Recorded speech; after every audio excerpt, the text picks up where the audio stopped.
What if I told you that the universe might be whispering its secrets to us, not through words, but through the very fabric of matter itself? There's something astonishing happening at the smallest scales of reality, something that defies everything we thought we knew about time, cause, and effect. Certain particles, tiny, seemingly insignificant specks of existence, appear to know what's going to happen before it actually occurs. They don't just follow the rules, they seem to bend them, hinting at a reality where the future might not be as distant or as fixed as we believe. This isn't science fiction. This is the world of whispering particles, a realm where the impossible feels tantalizingly within reach. Think about it. We're taught that time flows in one direction forward. The past is behind us, the future is ahead, and the present is this fleeting moment we're constantly moving through. But what if that's not the whole story? What if at the quantum level, time is more like a conversation, a back and forth exchange where cause and effect aren't so clearly separated? Groundbreaking experiments are now suggesting that particles can be influenced by events that haven't even happened yet. It's as though they're receiving subtle hints from the future, adjusting their behavior in ways that leave scientists both baffled and exhilarated.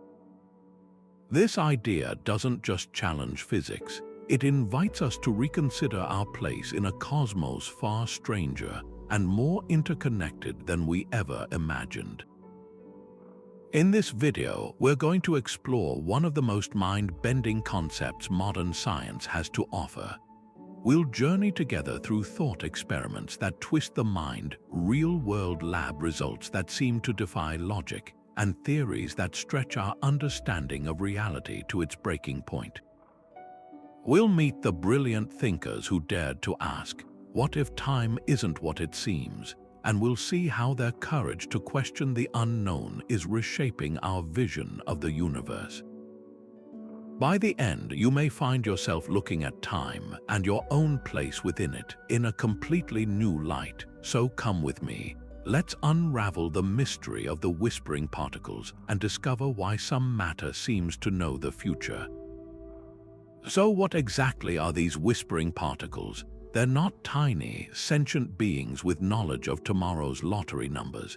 Instead, the term describes a peculiar and deeply counterintuitive behavior observed in the quantum realm, where particles like photons or electrons seem to anticipate future events. Think of it this way: in our everyday classical world, if you roll a ball, its path is determined by the force you applied and the friction it encounters. It doesn't change its course based on where you might decide to place a target later, but in the quantum world, that's precisely what appears to happen. The behavior of a particle today can be statistically linked to a choice an experimenter hasn't even made yet. This isn't about literal whispering. It's a metaphor for the astonishing statistical patterns that emerge from experiments, patterns that strongly suggest a particle's present state is influenced by its future measurement. This idea fundamentally challenges the classical view of causality, the bedrock principle that cause must always come before effect. For centuries, this linear progression of time has been an unquestioned part of our physical understanding. But whispering particles introduce the wild concept of retro-causality, where an effect might actually precede its cause. It's as if the universe allows for a kind of backward talk, a subtle negotiation between the past and the future that happens at the quantum level. Pioneering physicists like John Wheeler with his famous delayed choice experiment and Yahya Aharonov with his work on quantum weak measurements laid the groundwork for this mind-bending possibility. They designed brilliant thought experiments that pushed the boundaries of what we thought was possible, revealing a reality far stranger than anyone had imagined. A perfect example is the delayed choice quantum eraser experiment. In this setup, a photon is sent toward a barrier with two slits. We know that if we don't observe which slit it goes through, it behaves like a wave and creates an interference pattern. If we do observe its path, it acts like a particle and the pattern vanishes. But in the quantum eraser version, we can delay the decision to observe or not observe the photon's path until after the photon has already passed through the slits and is heading toward the detector. Astonishingly, the photon's behavior, whether it acted as a wave or a particle, seems to change retroactively based on that future decision. It's as if the photon knew in advance what the experimenter was going to choose to do. This isn't magic or flawed data.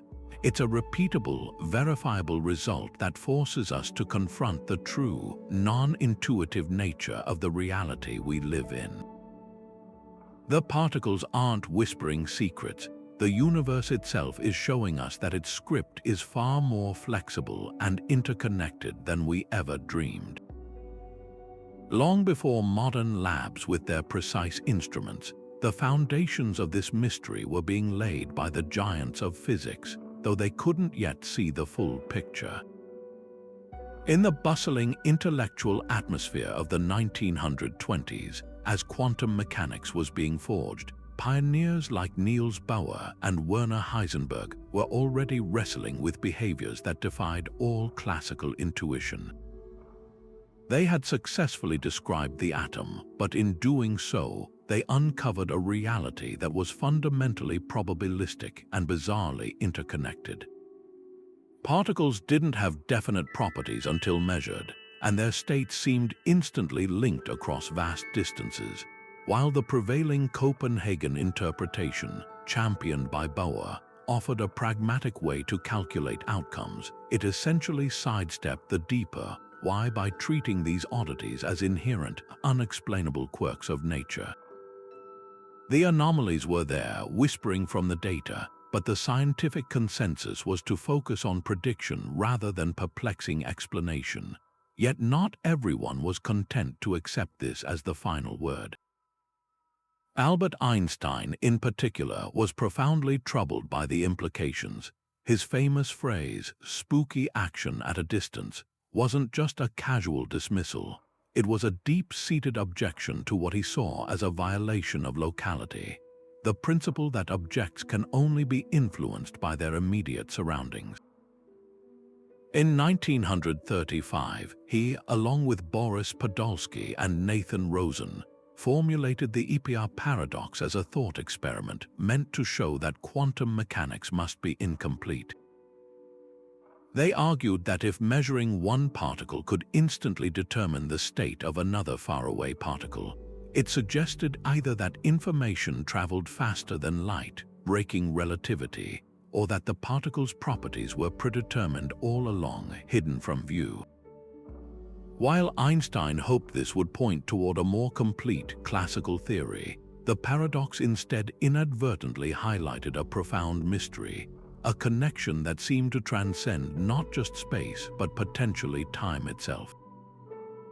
His discomfort was a clue, a murmur of a deeper temporal enigma that he himself wasn't ready to entertain.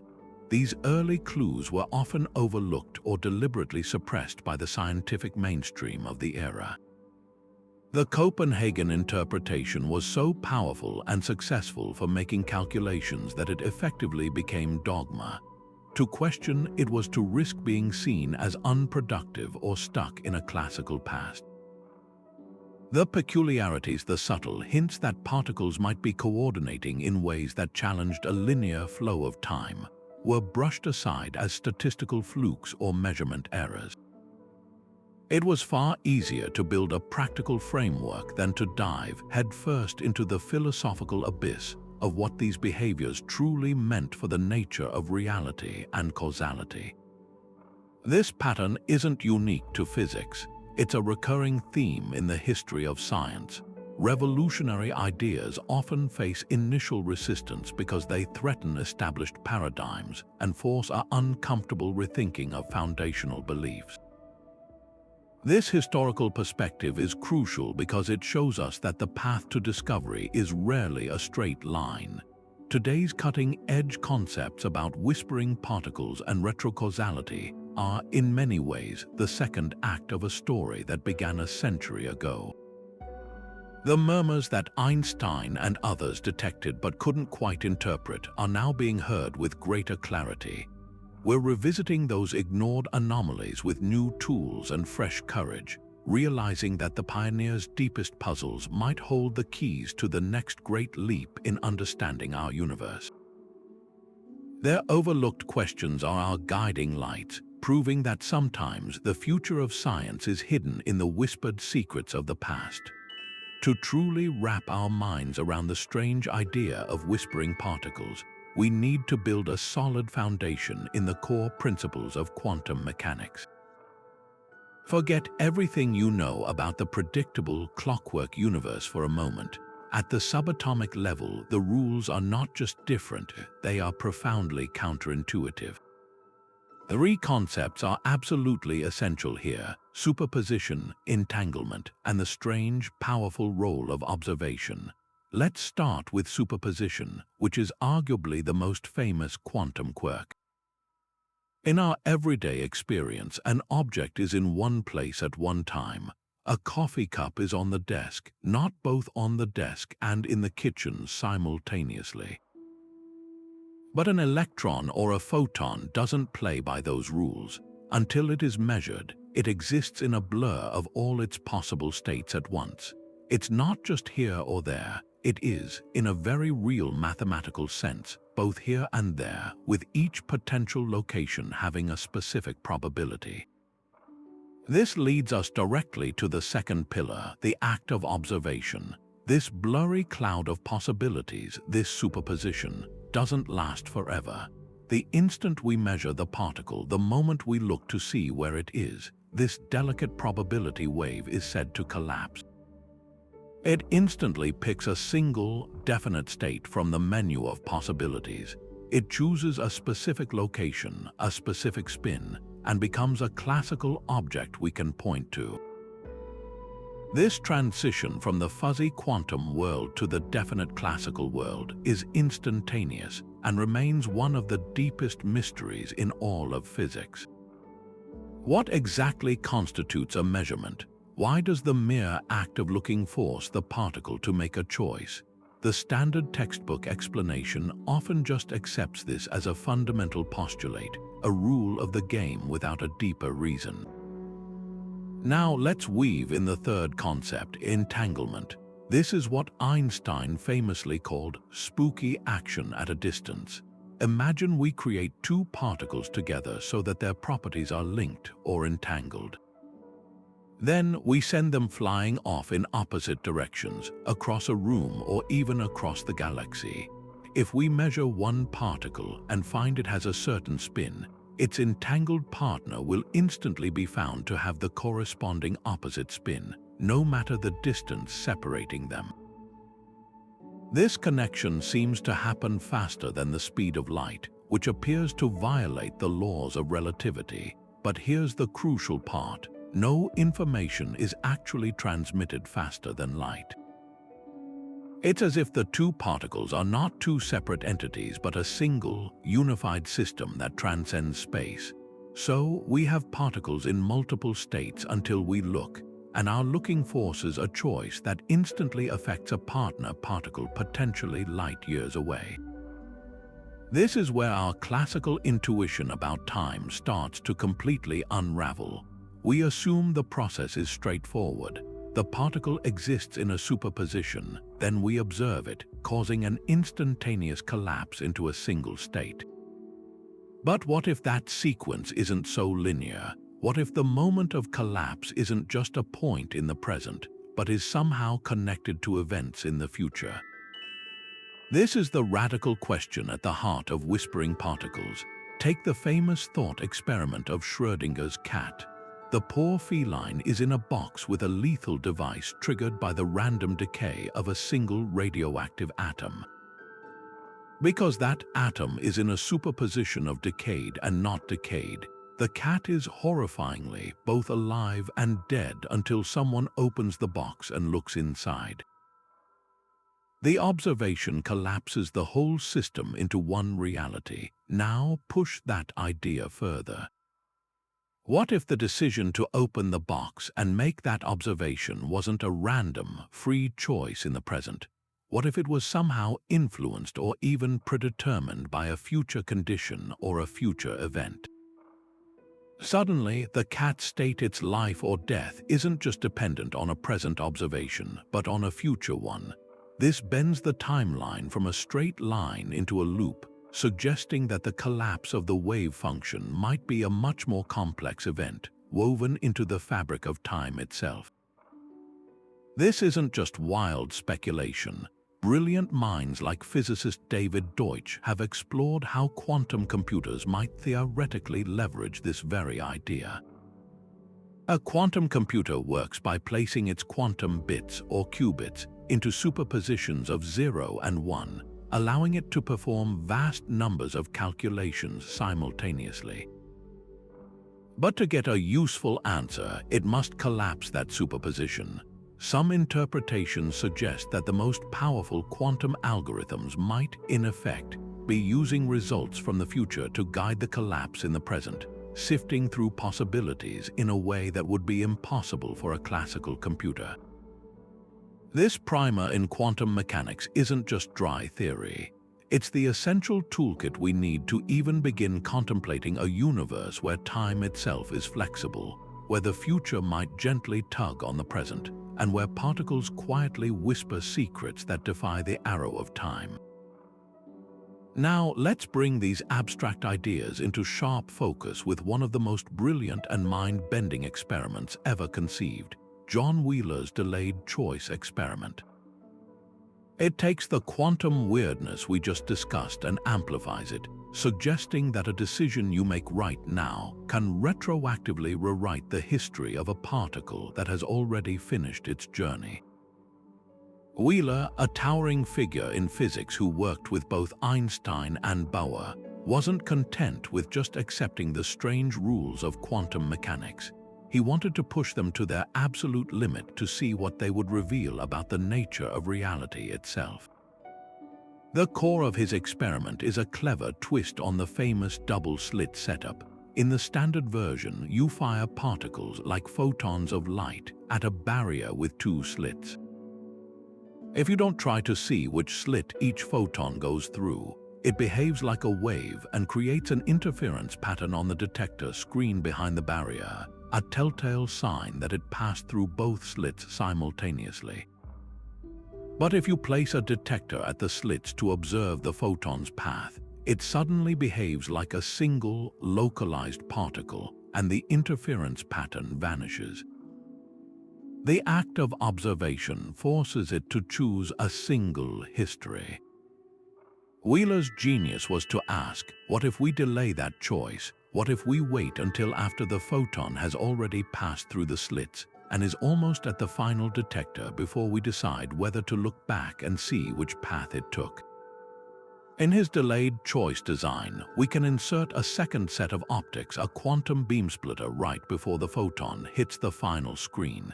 If we leave this beam splitter in place, it erases any which path information and the photon displays wave-like interference.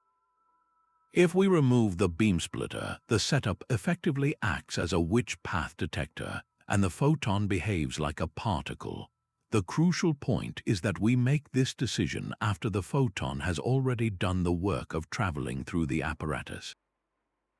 The breathtaking result, which has been confirmed in laboratories around the world, is that the photon's behavior changes based on that delayed choice. If we choose to insert the beam splitter, the photon retrospectively reveals that it traveled as a wave and creates an interference pattern. If we choose not to insert it, the photon retrospectively reveals that it traveled as a particle. It's as if the photon, at the moment it passed through the slits, somehow knew what kind of measurement we were going to decide to make later on and adjusted its past actions accordingly. The history of the particle is not fixed until the moment it is finally observed, and that observation can be delayed until long after the events in question have seemingly concluded. This is where Wheeler's profound statement, "No phenomenon is a phenomenon until it is an observed phenomenon," truly lands. He is suggesting that reality isn't something that exists independently in a fixed, concrete state. Instead, it is a kind of potentiality, a tapestry of possibilities that only becomes actualized into a specific story when an observation is made. The past itself is not a closed book. It is fluid and can be influenced by measurements made in the present, or even shaped by decisions that point toward the future. The delayed choice experiment doesn't just show us that particles are weird. It shows us that time itself might not be the rigid, one-way street we perceive it to be, but something far more malleable and mysterious. Building directly on Wheeler's revolutionary setup, the quantum eraser experiment plunges us even deeper into the temporal rabbit hole, demonstrating that we can not only delay a choice about observation, but can actively erase information after the fact, seemingly rewriting what we thought was a settled past. If Wheeler's experiment suggests a particle anticipates the future, the quantum eraser implies we can send a message backward to correct it. This isn't just a theoretical curiosity. It's a well-established laboratory procedure that produces results which are, by any classical measure, utterly impossible. The experiment begins much like the classic double-slit setup. A photon is fired toward the two slits. However, down each path, we place not just a detector, but a special crystal that splits the incoming photon into a pair of entangled photons. We'll call them photon A and photon B. Photon A continues onto a main detector screen where it will eventually be recorded. Its entangled twin, photon B, is sent on a much longer, meandering path to a separate set of detectors that we, as the experimenters, have complete control over. The key is the timing. Because of its longer journey, photon B arrives at its destination significantly after photon A has already been detected, and its impact point, whether it behaved as a particle or a wave, has been permanently recorded. Now here is where the magic, or rather the profound physics, happens. At the destination for photon B, we have a choice. We can set up our detectors to measure which path it took. Because it's entangled with photon A, this measurement instantly forces photon A to have taken a single, definite path as well. When we later correlate the data, we see that for every photon B we measured a path for, its partner photon A shows no wave-like interference pattern on the main screen. It clearly behaved like a particle, but we have another option. We can instead set up the detectors for photon B in a way that makes it fundamentally impossible to determine which path it came from. This is the eraser part. By carefully comparing the signals from these special detectors, any information about the original path is erased from the system. And when we do this, when we erase that information after photon A has already been recorded, something astonishing occurs. Suddenly, when we look back at the data points from photon A that correspond to these erased measurements, they now group together to form a perfect wave interference pattern. It's as if our future decision to erase the path information reached back in time and changed the very nature of the particle's journey from a particle to a wave, retroactively altering the story we thought was already written in stone. This is the heart of the paradox. The data from photon A is fixed. It's sitting in a computer, immutable, but its meaning, the story it tells about the nature of reality, is not fixed until we decide how to handle its entangled partner in the future. The past event itself is ambiguous. Its interpretation is contingent on a future action. Physicists like Marlon Scully, who helped pioneer our understanding of these quantum eraser experiments, emphasize that this isn't an error or a loophole. It's a fundamental feature of how quantum mechanics describes reality. the universe does not seem to commit to a single, objective history until the entire sequence of events, including any future erasure or confirmation of information, is complete. This forces us to confront a question that feels more like philosophy than physics. If the past isn't fixed, what becomes of cause and effect? Our entire understanding of the world is built on the bedrock principle that causes come first and effects follow. But here, an effect in the future, the erasure of information, appears to change the cause in the past, the behavior of the photon. It suggests that causality might not be a one-way street, but a more complex, interconnected web where the future and the past are in a constant, subtle dialogue, jointly defining the reality we eventually observe. The universe, it seems, keeps its options open until the very last possible moment, and our actions today might just be whispering back to yesterday, shaping what was into what always might have been.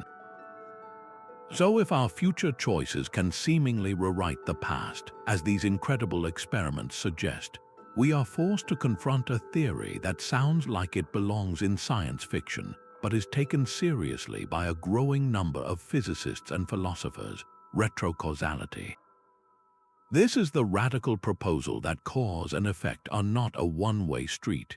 It's the idea that an effect can, under certain conditions, actually precede its cause.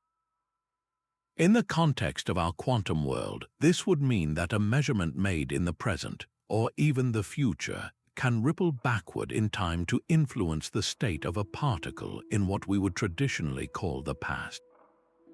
It turns our most fundamental intuition about how reality operates completely on its head.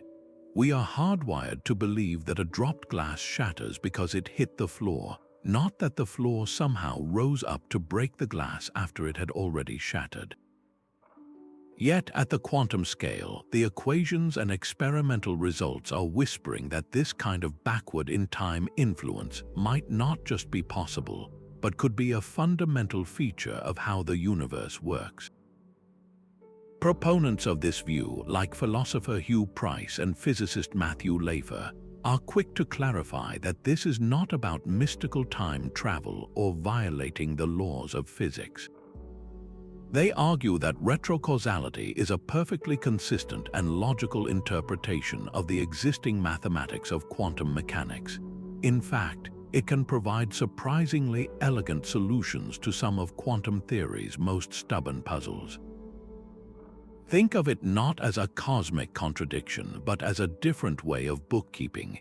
In a retro-causal model, the universe doesn't have a single, privileged now that separates a fixed past from an open future. Instead, all points in time are equally real and can potentially influence one another, much like all points in space can. A particle's behavior isn't just determined by its immediate surroundings. It could also be shaped by the experimental setup it will eventually encounter. It's as if the particle receives a subtle, non-physical signal from its future, a whisper of what is to come that guides its actions in the present. To make this less abstract, consider a simple analogy. Imagine you are planning a road trip. In the classical forward causal view, you look at a map, plot your route based on your destination, and then start driving. The cause, your decision on the route, comes before the effect, you arriving. Now, imagine a retro-causal version. You simply get in the car and start driving with no map or plan. Somehow, the fact that you are going to end up at a specific beautiful beach tomorrow causes the road signs you passed today to point you in the right direction. Your future destination is gently guiding your present path, ensuring you take the correct turns. This is the kind of handshake across time that retro-causal models propose. The particle doesn't know the future in a conscious sense. Rather, its properties are in a kind of negotiation between the conditions at its origin and the conditions it will face at its detection, with the entire timeline settling into a self-consistent story. This perspective offers a powerful way to demystify the spookiness of quantum entanglement. and the delayed choice experiments without resorting to parallel universes or faster-than-light communication. Why do two entangled particles instantly correlate their states, no matter the distance? A retrocausal explanation might be that their connection isn't spooky action through space, but a common connection to a shared future measurement event. They are correlated because they are both influenced by the same future cause. The future choice of how to measure them reaches back and entangles their past selves. It's a compellingly simple way to resolve the paradox. The weirdness isn't in the connection across space, but in the flexibility of time itself. Of course, this idea is profoundly challenging. It forces us to let go of a linear, progressive view of time that feels absolutely fundamental to our experience. We are storytelling creatures who naturally organize events into a sequence of before and after.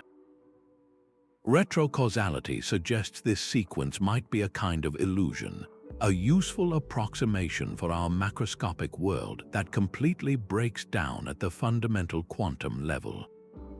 If this theory holds any water, it means the universe is far more deeply interconnected across time than we ever dared to imagine, with the past, present, and future all mutually defining each other in a delicate cosmic dance. This idea of influences whispering backward through time leads us directly to one of the most elegant and radical reinterpretations of quantum mechanics, time-symmetric theories. If retrocausality suggests the future can affect the past, these theories take the next logical step by declaring that time itself has no inherent arrow, no preferred direction of flow. At the most fundamental level, the laws of physics work perfectly well going forward or backward. This isn't just a philosophical musing, it's a concrete framework with immense explanatory power, and its most compelling version is known as the Transactional Interpretation, pioneered by physicist John Cramer in the 1980s. Cramer's model paints a breathtakingly beautiful picture of how quantum events actually unfold. Imagine a particle, like an electron, is about to be emitted. According to this interpretation, it doesn't just shoot off into the future. Instead, it sends out what Cramer calls an alpha wave. This is a wave that travels forward in time, exploring all possible paths and outcomes, carrying with it the potentiality of the particle. When this alpha wave eventually encounters an absorber like a detector or another particle, that absorber then sends a confirmation wave backward in time, directly along the path of the original alpha wave. It's like a cosmic handshake. The particle in the past and the detector in the future effectively negotiate a deal across time. The transaction is only completed, and the particle's reality only becomes definite when these forward and backward waves meet and reinforce each other, creating what we perceive as a particle moving along a specific path at a specific time. What's so powerful about this idea is how naturally it resolves the spookiness of quantum entanglement that so troubled Einstein. In the transactional interpretation, those instant correlations between entangled particles aren't caused by any mysterious, faster-than-light signal flying through space. Instead, their connection is forged through this handshake across time. The confirmation waves from their future measurement events travel backward, intertwining their histories and ensuring their properties are perfectly correlated from the moment they were created. The spooky action is revealed not as action through space, but as a negotiation through time, a process that treats past and future as equal partners in creating the present moment we observe. This view finds a profound harmony with Einstein's own theory of relativity, which already tells us that time is not absolute. In relativity, there is no universal now. Your experience of time depends on your motion and gravity. The block universe concept, where all of time, past, present, and future exists simultaneously, is a natural outcome of relativity. The transactional interpretation simply extends this idea into the quantum realm, suggesting that quantum mechanics is the process by which this four-dimensional block universe gets its detailed structure. The waves traveling backward and forward in time are simply exploring the fixed landscape of space-time, with the handshakes defining the specific events that constitute reality. Envisioning time not as a rushing river but as a vast, static ocean can be incredibly difficult for our brains to process. We are prisoners of our psychological arrow of time, our relentless experience of cause preceding effect. But physics at its most fundamental level might be telling us that this is just our limited perspective. The true nature of time could be a vast, bidirectional ocean of possibilities, where every point is connected to every other point, and where the distinctions between past, present, and future are ultimately illusions born from our particular vantage point within the cosmos. This isn't to say our experiences are meaningless, but rather that they are part of a much grander, more interconnected tapestry of reality, woven together by countless quantum handshakes echoing across eternity. But if entanglement challenges our understanding of space, its implications for time are even more staggering. We've become somewhat accustomed to the idea of spooky action at a distance, that instantaneous connection across vast stretches of space that so troubled Einstein. But what if that spookiness isn't confined to distance? What if it also operates across time, creating a kind of spooky action at a temporal distance? This is the profound and mind-expanding possibility that emerges when we consider entanglement not just as a spatial phenomenon, but as a temporal one. It suggests that two particles can be so deeply linked that their connection transcends not just miles or light years, but also seconds, years, or even epochs. They become partners in a dance that exists outside of our conventional timeline, whispering to each other across what we perceive as the unbridgeable gulf between past and future. Pioneering experiments led by physicists like Anton Zeilinger have begun to probe this very idea. In one groundbreaking setup, researchers created a pair of entangled photons. Then they measured the state of one photon, but they did it after they had already measured the state of its entangled partner. Because of the way the experiment was arranged, the first measurement actually occurred in what we would call the past relative to the second measurement. Astonishingly, the results held firm. The correlation between the two particles was just as strong and instantaneous as ever, even though the measurements themselves were separated by a clear time gap. It was as if the act of measuring the second particle reached back through time to influence the outcome of the first measurement that had already happened.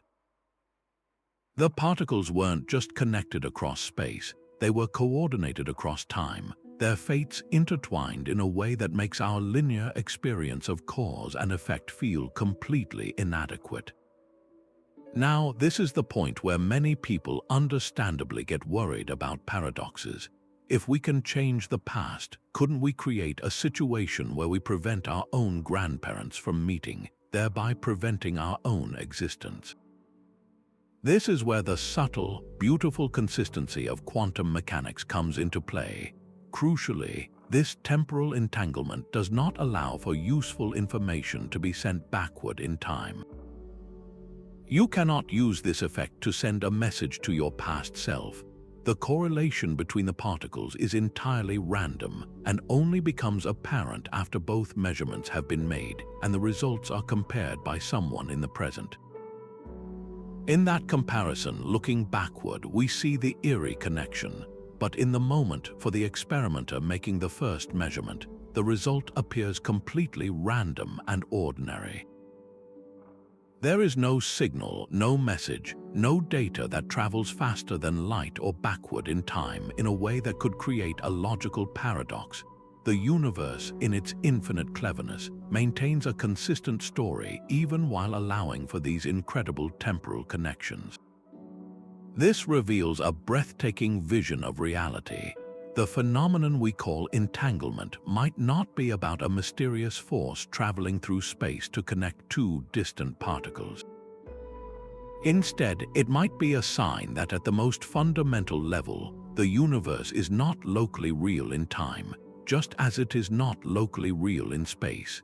The properties of a particle are not fixed until they are measured, and those measurements, wherever and whenever they occur, are all part of a single, unified event in the grand structure of spacetime. Two entangled particles are not two separate things influencing each other. They are two aspects of a single system that exists across both space and time.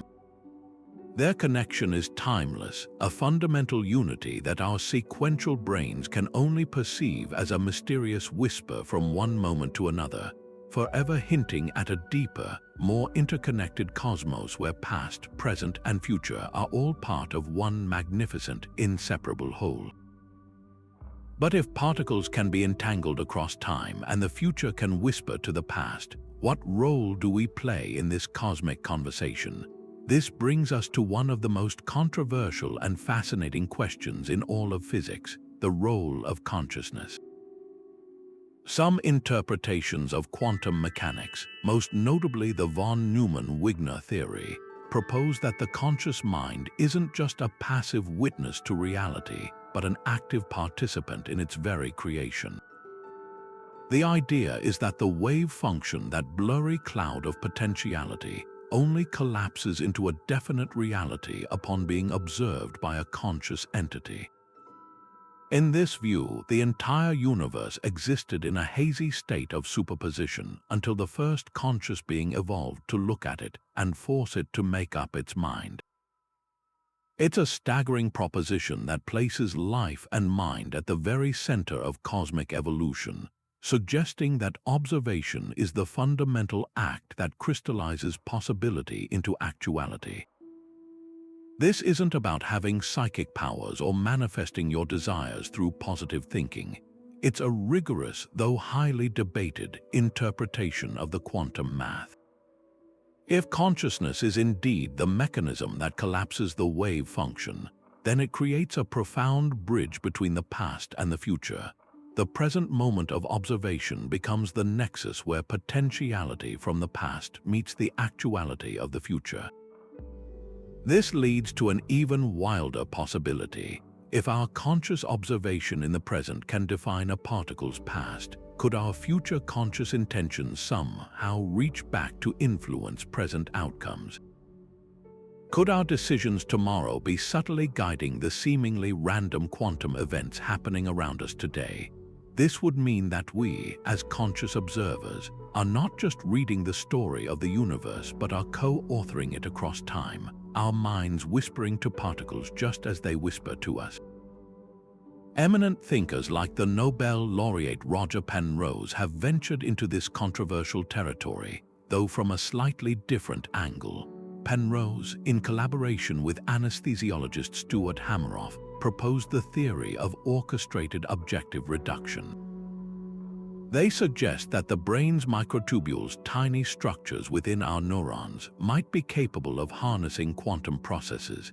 In their model, consciousness arises from these quantum gravitational effects within the brain. While their specific theory is not widely accepted in the neuroscience community, it represents a serious attempt to grapple with the hard problem of consciousness and its potential connection to the fundamental weirdness of the quantum world. It's an effort to find a physical basis for how mind and matter could be intertwined, suggesting that our ability to experience the flow of time might itself be a quantum phenomenon. This line of inquiry forces us to confront questions that border on the philosophical and even the spiritual. Is time itself a product of observation? Does the flow of time, which feels so real and inexorable to us, require a conscious mind to perceive it in order to exist? In a universe with no observers, would time simply be a static, four-dimensional block with no now and no flow? The whispers we detect from particles might then be echoes of our own future observations, completing a loop where the observer and the observed are inextricably linked. We are not separate from the quantum mysteries we are trying to solve. We are part of the equation, our consciousness the final ingredient that brings time itself into sharp focus. While this view remains on the fringes of mainstream physics, it challenges us to consider that the greatest mystery might not be out in the distant cosmos, but within the very awareness we use to contemplate it. For decades, the concept of whispering particles lived primarily in the realm of elegant mathematics and provocative thought experiments. It was a beautiful idea, but did it describe our actual reality? This is where the rubber meets the road in the meticulous, data-driven world of the experimental physics lab. And what researchers are finding there is not just supportive of these ideas, it is, frankly, baffling. They are gathering real-world evidence that suggests particles do indeed seem to have access to information from their future. This isn't a single, shaky result. It's a growing body of work emerging from advanced laboratories across the globe, all pointing toward the same incredible conclusion. Let's look at a landmark experiment from 2012 that sent ripples through the physics community. A team led by physicists at the University of Vienna designed an incredibly precise quantum optics experiment. They worked with individual photons and used a sophisticated delayed choice quantum eraser setup. The key was to make the choice of whether to measure a photon's path or erase that information truly random, using a quantum random number generator to ensure no hidden variables could account for the result.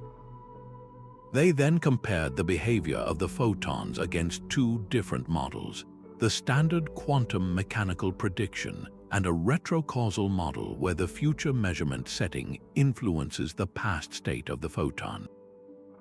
The statistics of the photon's behavior didn't just vaguely hint at something odd, they aligned strikingly with the predictions of the retro-causal model. The photons acted as if they had peeked at the final exam answers, adjusting their behavior at the slits based on what the random number generator would later decide to do. It was a powerful indication that this knowledge of the future wasn't a fluke but a measurable property of how these particles interact with time. What makes this evidence so compelling is its repeatability. The Vienna team's work wasn't an isolated event. Other groups, using different methods like manipulating supercooled atoms in magnetic traps or employing novel materials like quantum dots, have observed similar anomalies, results that stubbornly refuse to be explained by any classical, forward causal model of physics. In these experiments, the data consistently shows correlations that only make sense if information is flowing backward in time, or if the entire timeline of the experiment is being considered as a single, unified event. Each successful replication is another nail in the coffin of the idea that this is all just a statistical illusion or an error in measurement. When multiple independent teams using different technological approaches keep finding the same bizarre results, the scientific community is forced to sit up and take notice. The challenge now is moving from compelling evidence to definitive proof. This is where scientists like Radu Ioannisiou and others are pushing the frontier. They are designing a new generation of experiments intended not just to observe these effects, but to actively distinguish between competing interpretations. For instance, can they design a test that would produce one set of results under the many worlds interpretation and a different set under a retro-causal model? These are incredibly difficult experiments to conceive, requiring immense creativity and technological precision. They often involve creating closed time-like curves on a quantum chip or using gravitational effects to see if they can amplify or control the time-symmetric behavior. The goal is to force the universe to show its hand, to reveal whether this whispering is a fundamental feature of quantum mechanics or an artifact of our current experimental limitations. This growing body of experimental work performs a crucial function. It drags these whispering particles out of the philosophical shadows and into the harsh light of empirical science. It transforms the discussion from what if to what is the measured effect. This evidence, while not yet the final word, urges us to take retrocausality seriously as a physical phenomenon. It's no longer just an interesting interpretation of the equations. It's a hypothesis that is making testable predictions, and those predictions are being borne out in labs. This shifts the entire conversation, compelling even the most skeptical physicists to grapple with the possibility that our universe operates with a much more fluid and interconnected sense of time than our everyday experience would ever lead us to believe. All of this talk about particles whispering across time and future choices rewriting the past leads us to a monumental idea, one that emerges not from quantum theory but from Einstein's own theory of relativity, the block universe. This concept proposes a truly radical shift in perspective, suggesting that our entire experience of time flowing from past to future might be nothing more than a powerful, persistent illusion. In the block universe model, time doesn't flow at all. Instead, all of existence, every event from the Big Bang to the very end of the cosmos, including every moment of your life, is fixed, permanent, and equally real, laid out together in a vast four-dimensional tapestry of spacetime. Think of it not as a river moving relentlessly forward, but as an entire landscape where the past, present, and future all coexist eternally and simultaneously. This idea finds its roots in Einstein's revolutionary work, which showed that time is not absolute. His equations treat time as simply another dimension, much like the three dimensions of space. Just as every point in space exists, every point in time exists too. There is no special now that is more real than any other moment. As physicist Brian Greene often eloquently explains, you can think of the universe as a DVD. The entire movie is already there on the disc, the beginning, the middle, and the end. When we watch it, we experience the scenes playing out in a sequence, but that sequence is just our perception. In reality, every frame, every scene exists at once on the disc itself. Our consciousness is simply the laser reading the disc, moving from one frame to the next, creating the compelling illusion of a story unfolding. So what does this mean for our whispering particles? In this framework, the entire paradox simply evaporates. A particle in a quantum experiment isn't actually receiving a mysterious signal from the future or retroactively changing its past. Those ideas are born from our flawed, linear perspective. From the God's eye view of the block universe, the particle's emission, its journey through the apparatus, and its final detection are all just fixed points in the four-dimensional spacetime block. The particle doesn't know the future because, in a very real sense, the future is already right there, part of the same static structure. The astonishing correlations we see in delayed choice and quantum eraser experiments are just the inevitable result of the entire pre-existing timeline. The particle's behavior at the slits and the experimenter's future choice are eternally linked because they are two connected parts of a single, unchanging whole. The whispering isn't a communication through time. It's simply the universe being consistent with itself across its entire eternal structure. This perspective is incredibly elegant because it dissolves so many quantum mysteries without needing spooky actions or backward causation. But it does so at a tremendous cost to our intuitive sense of self. If the block universe is real, it raises profound and deeply unsettling questions about free will.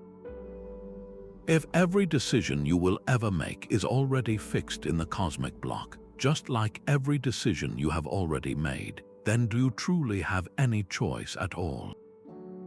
Are we merely following a script, our conscious experience of deliberation, and choice nothing but an elaborate playback of a story that has already been written.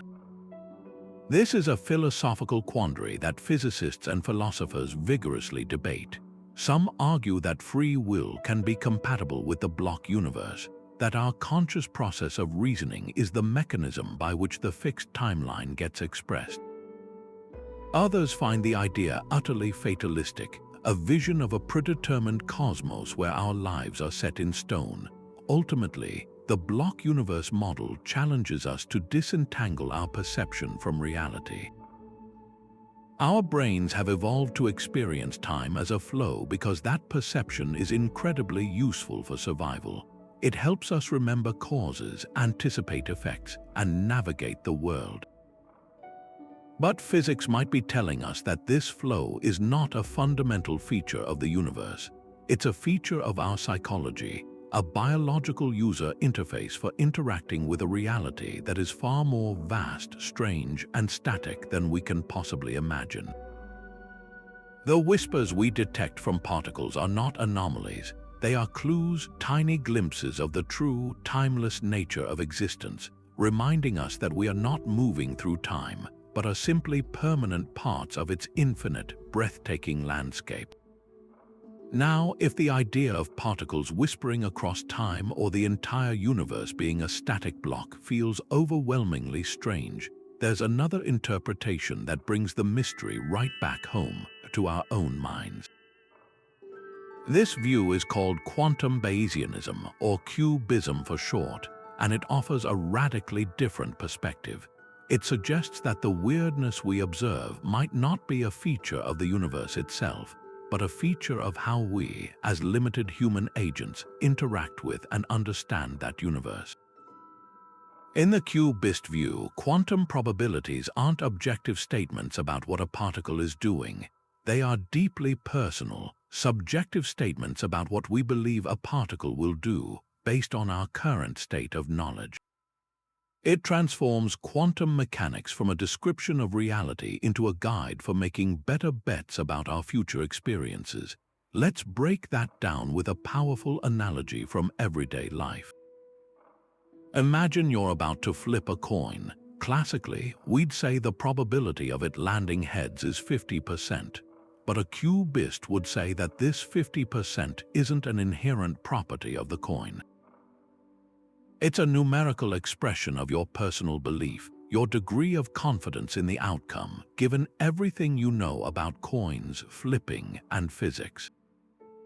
Now suppose just as the coin is in the air, a friend whispers to you, "I bent that coin slightly, it's weighted for heads." Instantly, your personal probability assignment shifts.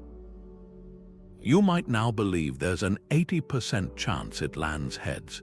The coin itself hasn't changed mid-flight. What changed was the information available to you, which updated your personal belief.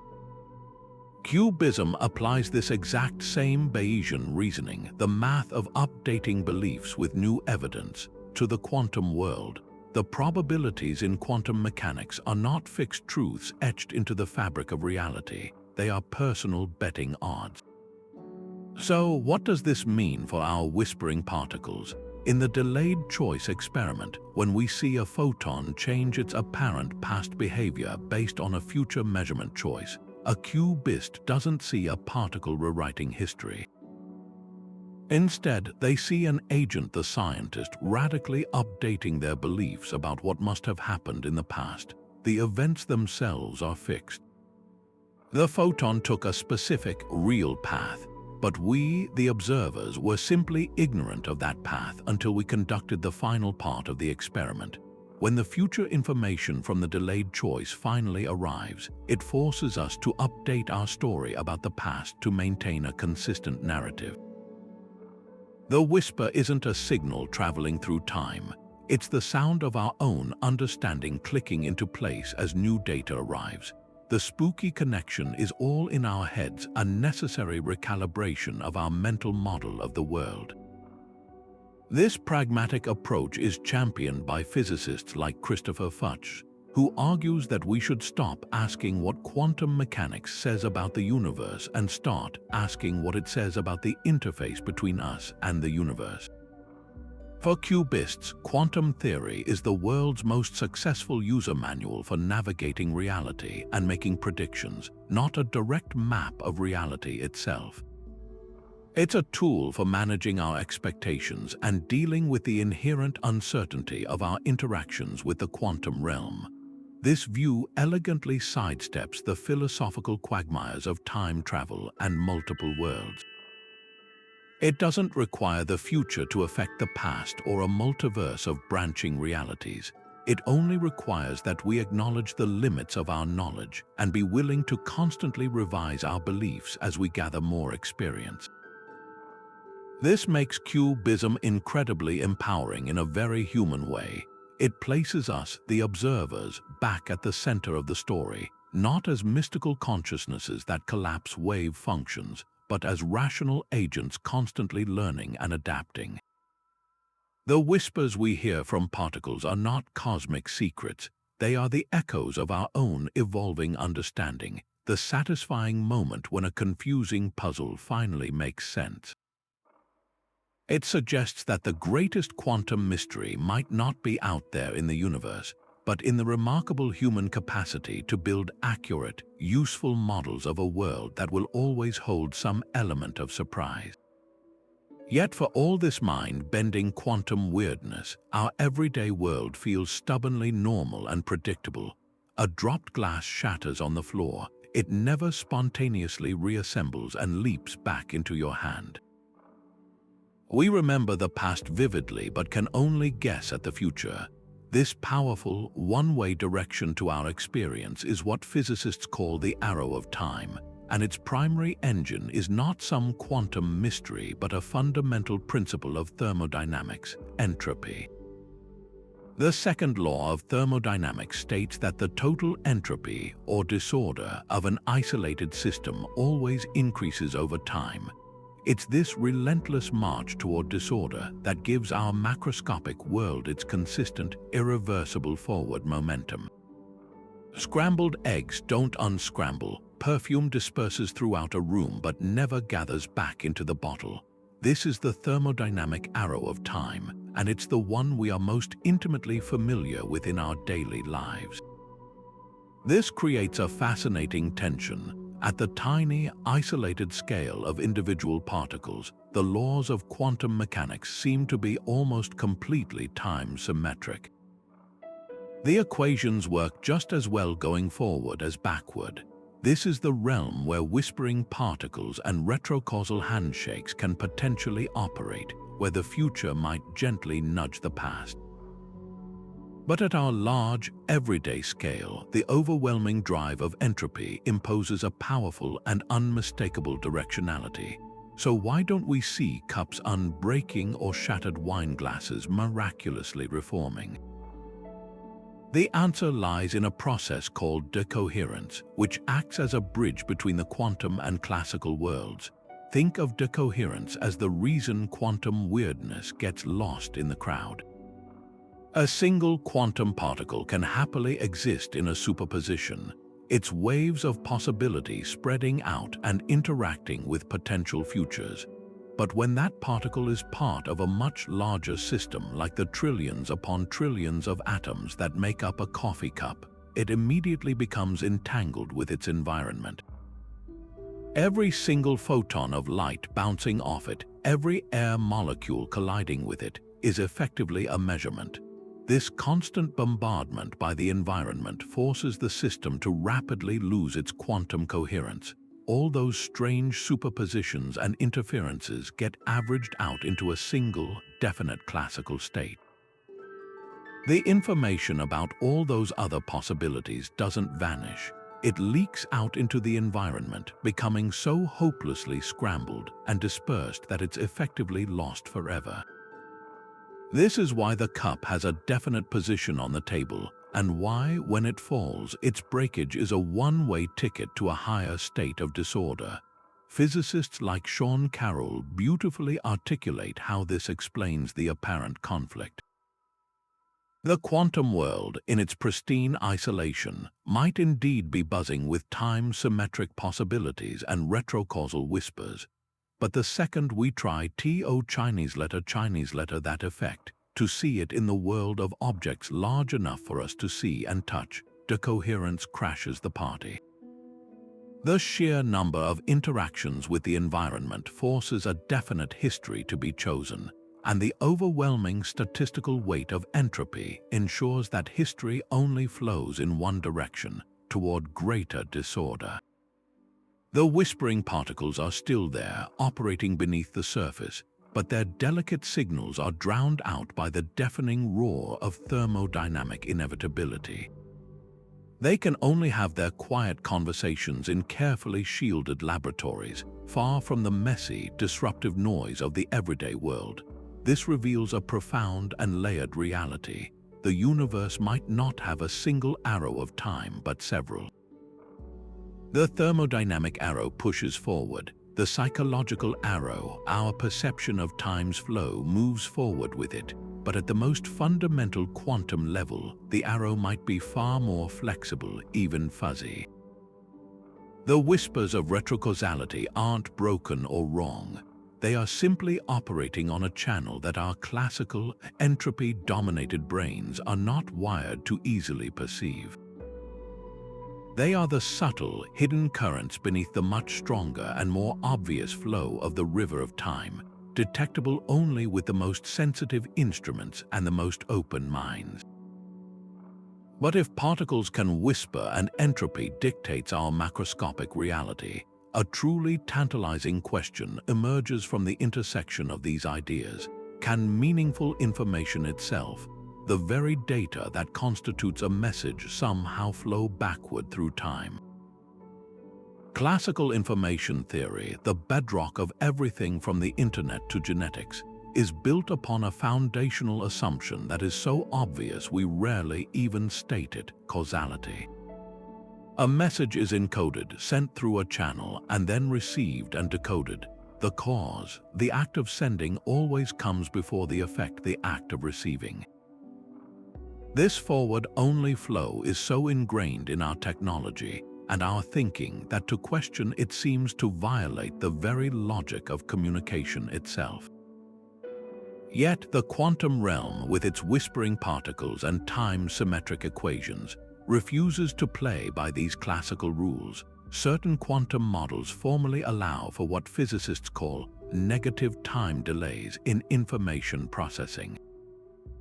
This doesn't mean a signal arrives before it's sent in a way you could actually notice.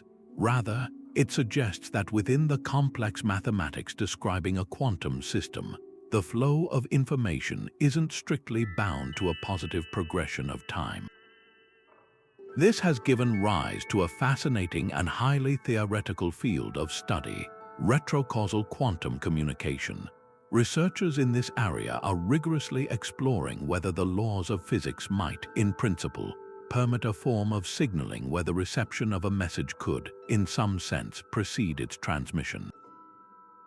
The most immediate and obvious hurdle for any such idea is the potential for paradoxes, the most famous being the grandfather paradox. If you could send a message to your past self instructing them not to send the message, you create a logical inconsistency that would unravel the event itself. However, physicists working on this problem, like David Deutsch, have proposed a fascinating way out using the principles of quantum computing.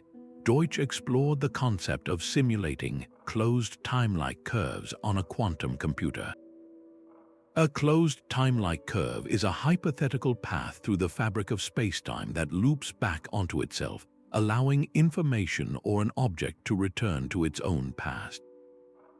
In a classical world, this is a recipe for paradox, but Deutsch showed that in a quantum computational model, these loops can be made logically consistent.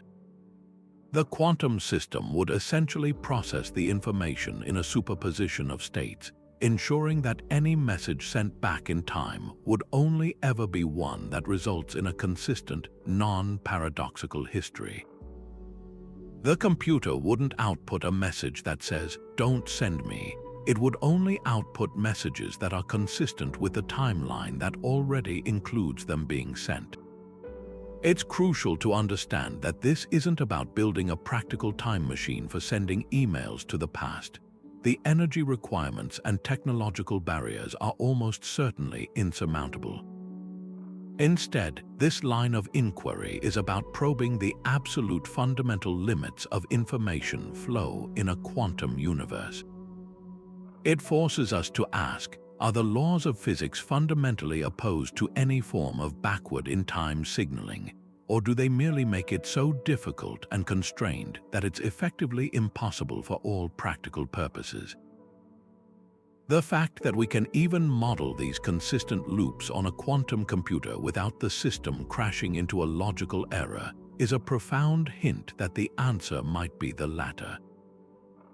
The universe's laws might be far more flexible and clever at avoiding paradox than we ever imagined, using the fuzzy logic of quantum superpositions to allow for whispers of data across time without breaking its own consistent story. This research sits at the bleeding edge of theoretical physics, a beautiful fusion of quantum mechanics, information theory, and cosmology. It suggests that while we may never receive a newspaper from tomorrow, the fundamental building blocks of reality might be engaged in a constant, subtle exchange of information that pays no heed to our human distinction between past and future. The data isn't flowing backward on a wire we can see. It might be whispering along the hidden, quantum gravitational pathways of the universe itself, hinting at a cosmos where communication is not a one-way street through time, but a complex, interconnected network where every point is in dialogue with every other point across all of time. This journey into the quantum realm, where particles seem to whisper secrets from tomorrow, inevitably leads us to one of the most profound and personal questions humanity has ever asked. If the future can reach back and influence the present, do we truly have free will? Or are our lives, our choices, and our very destinies nothing more than lines in a cosmic script that has already been fully written? This isn't an abstract philosophical puzzle. It cuts to the very core of how we see ourselves and our place in the universe. The idea of retro-causality appears, at first glance, to be the ultimate argument for determinism, the belief that every event, including every human thought and action, is the inevitable result of preceding causes. If a particle state is being guided by a measurement that hasn't happened yet, it suggests the future is, in some sense, already fixed, laying out a predetermined path that the past and present must obediently follow. This is a vision of a clockwork universe where we are merely cogs, our cherished sense of autonomy and choice nothing but a compelling illusion. Yet, many contemporary philosophers and physicists argue that this is a fundamental misunderstanding of what retro-causality might imply. They propose a more nuanced and liberating view, that a universe with a flexible timeline doesn't have to be a predetermined one. Think of it not as a fixed railroad track from past to future, but as a constantly evolving, self-consistent negotiation. In this model, our free choices in the present are not erased. They become essential partners in a dance with the future. Our decisions today are part of what defines the consistent timeline. The future that whispers back to the past is not a tyrannical dictator. It is a co-creator, shaped by the very choices we are in the process of making. It's a profound form of cosmic feedback loop where our free will and the fixed structure of spacetime are not at odds but are mutually dependent, weaving the tapestry of reality together across all time. The philosopher Jenan Ismail offers a particularly compelling perspective on this. She argues that quantum mechanics, even with its time-symmetric possibilities, is fundamentally a theory of an open future. The probabilities in quantum equations don't describe a world that is already settled. They describe a world that is genuinely unsure of what comes next, a world of real potentiality. In her view, the fact that the future can influence the past doesn't mean the future is fixed. Instead, it means that the entire timeline, past, present, and future, settles into its consistent shape together as a single, unified event. Our conscious experiences of deliberation, choice, and action are not illusions. They are the very process by which this settlement occurs. We are not actors reading from a script. We are authors, together with the universe, collaboratively writing the story from within it. The whispering particles are not commands from a predetermined future. They are prompts, suggestions from the totality of time, ensuring that the story we are writing remains logically consistent from beginning to end. This has breathtaking implications for how we live our lives. If this view is correct, it means our choices matter more, not less. They don't just affect the immediate future, they resonate backward, helping to define the very past that led to them. The person you choose to become today doesn't just create your tomorrow. It subtly refines the story of your yesterday, making it a story that leads meaningfully to who you are now. This isn't about changing the past in a dramatic, history-altering way, but about the universe ensuring a coherent narrative. It transforms retro-causality from a threat to free will into its greatest champion, suggesting that our autonomy is so powerful that it echoes across time itself, collaborating with the future to create a past that makes sense. We are not powerless passengers on a train called time. We are active participants in a grand, temporal symphony, our free will the essential instrument that helps compose the music of reality from its first note to its last. So if our choices can resonate across time and particles can whisper, could these quantum conversations extend all the way back to the very birth of the cosmos? This brings our journey to its grandest scale, connecting the strange behavior of the smallest particles to the ultimate origin of everything, the Big Bang. The initial conditions of our universe present one of the most profound puzzles in all of cosmology. Why did the universe begin in such an exquisitely specific, highly ordered state of incredibly low entropy? This isn't just a minor detail, it's the reason we have a clear arrow of time, the reason complexity can form, and the reason we are here to ask these questions. The sheer improbability of such a precise starting point has led some of the most daring cosmologists to ask a breathtaking question. Could the universe's final state, its ultimate future, have somehow reached back and influenced its first moment? Could the destiny of the cosmos have whispered to its dawn, fine-tuning the beginning for a specific outcome?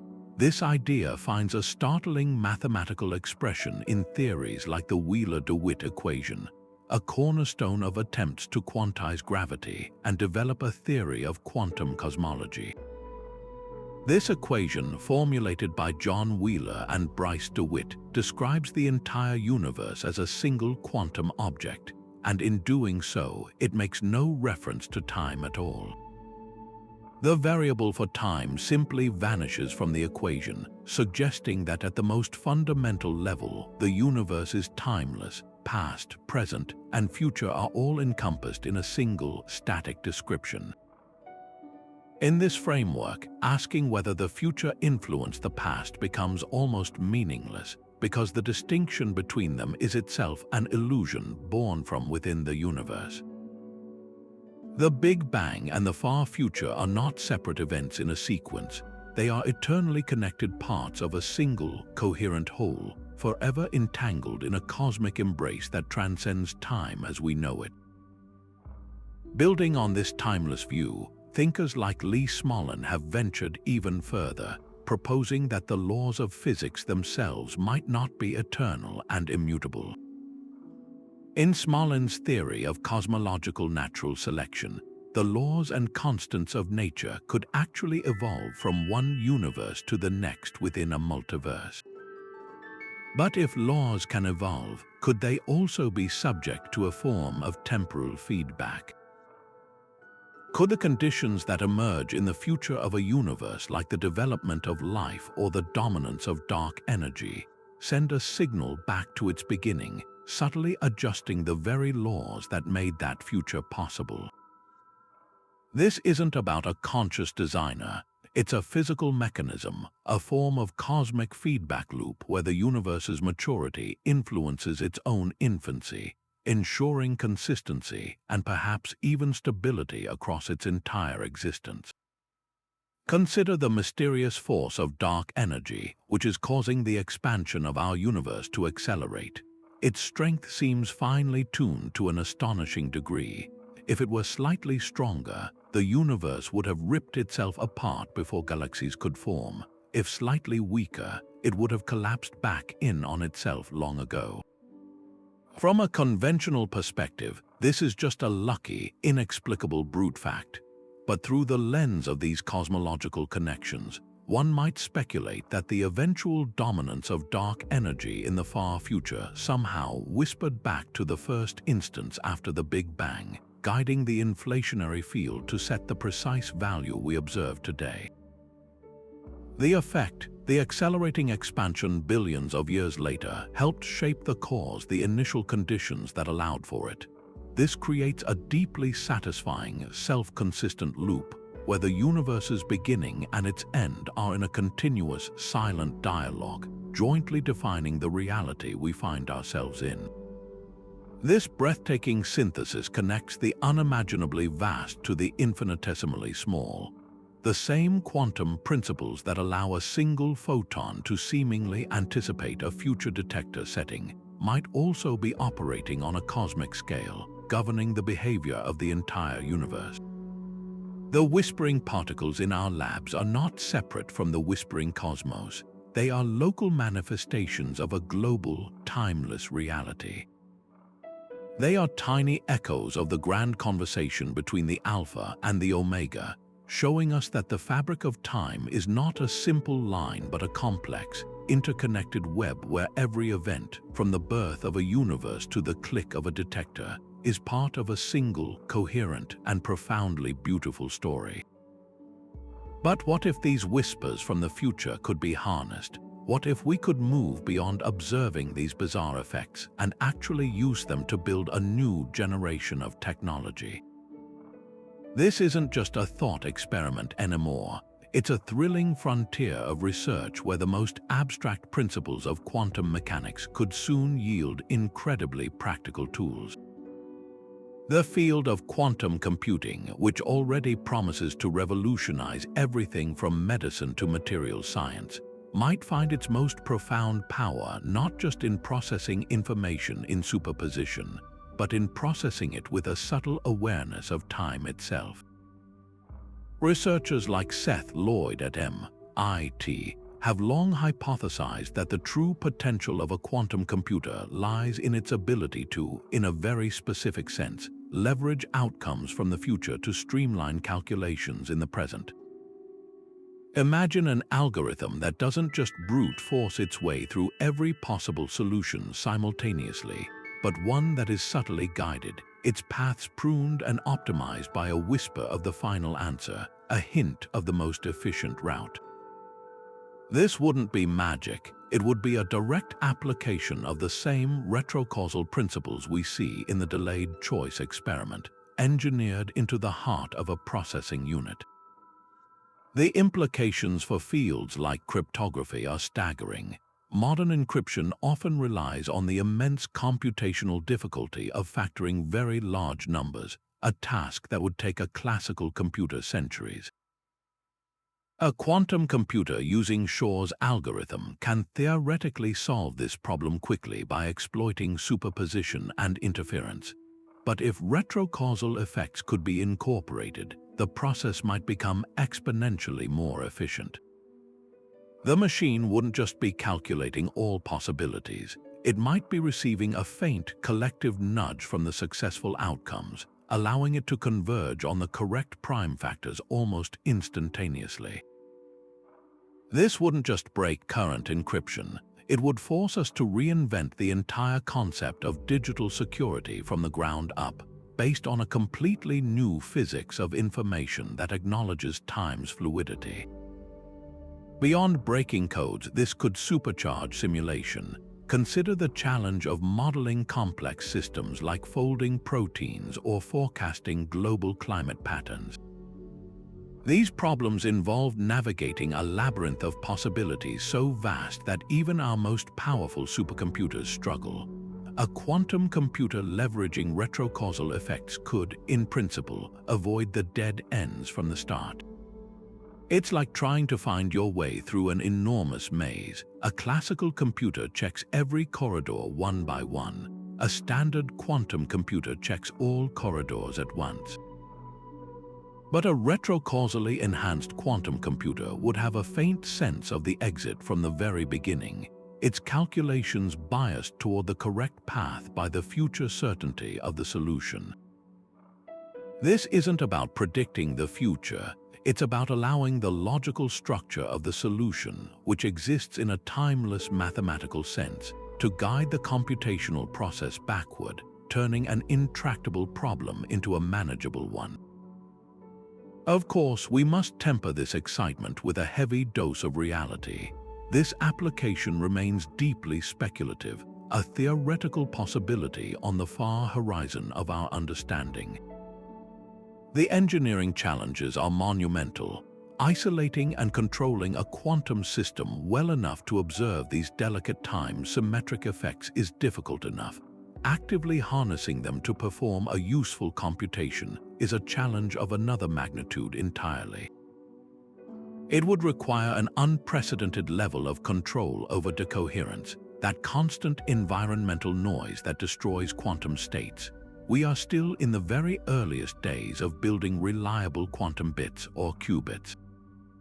The idea of engineering qubits that can maintain the coherence necessary for a retrocausal handshake with their own future state is a dream that may be decades or even centuries away. Yet, the mere fact that such a dream is taken seriously by leading physicists is a testament to how profoundly our understanding is shifting. We are moving from seeing quantum mechanics as a set of strange rules for small things to viewing it as a new operating manual for reality itself, a reality where time is not a barrier but a resource. The pursuit of this technology, even if it ultimately proves fantastically difficult, forces us to ask deeper questions about the connection between information, computation, and the fundamental nature of time.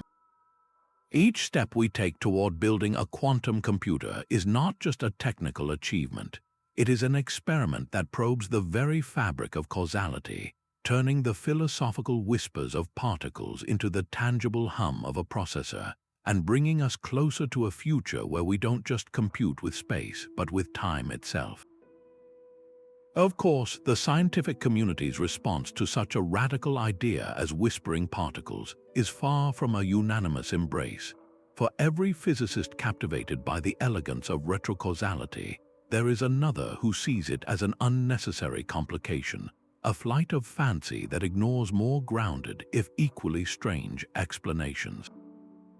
This healthy skepticism is the engine of scientific progress, forcing proponents of new ideas to sharpen their arguments and design ever more rigorous experiments. One of the most prominent and fiercely argued alternatives is a concept known as superdeterminism. This idea, championed by Nobel laureate Gerard T. Hooft among others, proposes a truly radical solution to the quantum puzzle. What if the apparent freedom of the experimenter is an illusion? In the delayed choice experiment, we assume the experimenter's decision to insert or remove the beam splitter is a free, independent variable. But superdeterminism suggests that this choice is not free at all. It is predetermined, correlated with the state of the quantum system itself from the very beginning of the experiment, due to some as yet unknown hidden variables that govern the entire initial setup of the universe.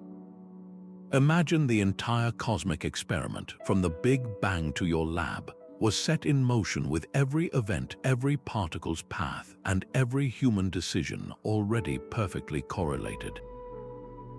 In this view, the photon doesn't need to know the future setting of the detector because its state and the experimenter's future choice were destined to match from the start, woven together by the initial conditions of reality. There's no spooky action, no backward in time whispering. There is only a vast, preordained cosmic conspiracy where everything is connected through a common cause in the distant past. Critics of superdeterminism, however, find this idea even more philosophically distasteful than retrocausality, as it seems to invalidate the very concept of free will and the assumption of experimental freedom that underpins all of science. T. Hooft counters that this is a misunderstanding, arguing that the correlations are so complex and subtle that they merely look like free will from our limited perspective, much like the weather appears random even though it obeys deterministic laws. Beyond superdeterminism, other critics focus on potential flaws in the experiments themselves. They argue that what looks like a retrocausal whisper might actually be a statistical artifact or an unnoticed bias in how data is selected and analyzed. In any complex experiment, researchers must make choices about which data points to include and how to interpret correlations. It's possible that a subtle selection bias, an unconscious preference for certain outcomes, could create the illusion of a time-symmetric effect where none truly exists. Furthermore, unknown environmental factors, often lumped together as noise, could be influencing the system in ways we haven't yet modeled. A tiny fluctuation in the magnetic field of the lab, a minute vibration, or even cosmic rays could theoretically produce strange correlations that we mistakenly attribute to retrocausality. The true challenge for experimentalists is to design setups so airtight, so isolated from all possible external influence, that these prosaic explanations can be definitively ruled out. This rigorous criticism is not a sign of weakness in the field of quantum foundations. It is its greatest strength.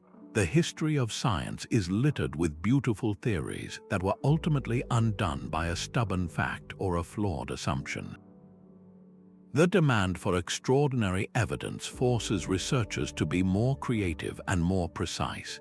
It drives the development of new technologies, like even better random number generators and more sensitive isolation chambers, all in the pursuit of a truth that remains elusive.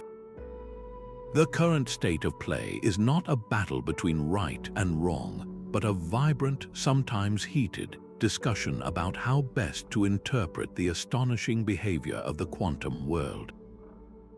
The whispers we hear might indeed be the first hints of a temporal revolution, or they might be the echoes of a deeper, more local hidden variable theory we have yet to discover.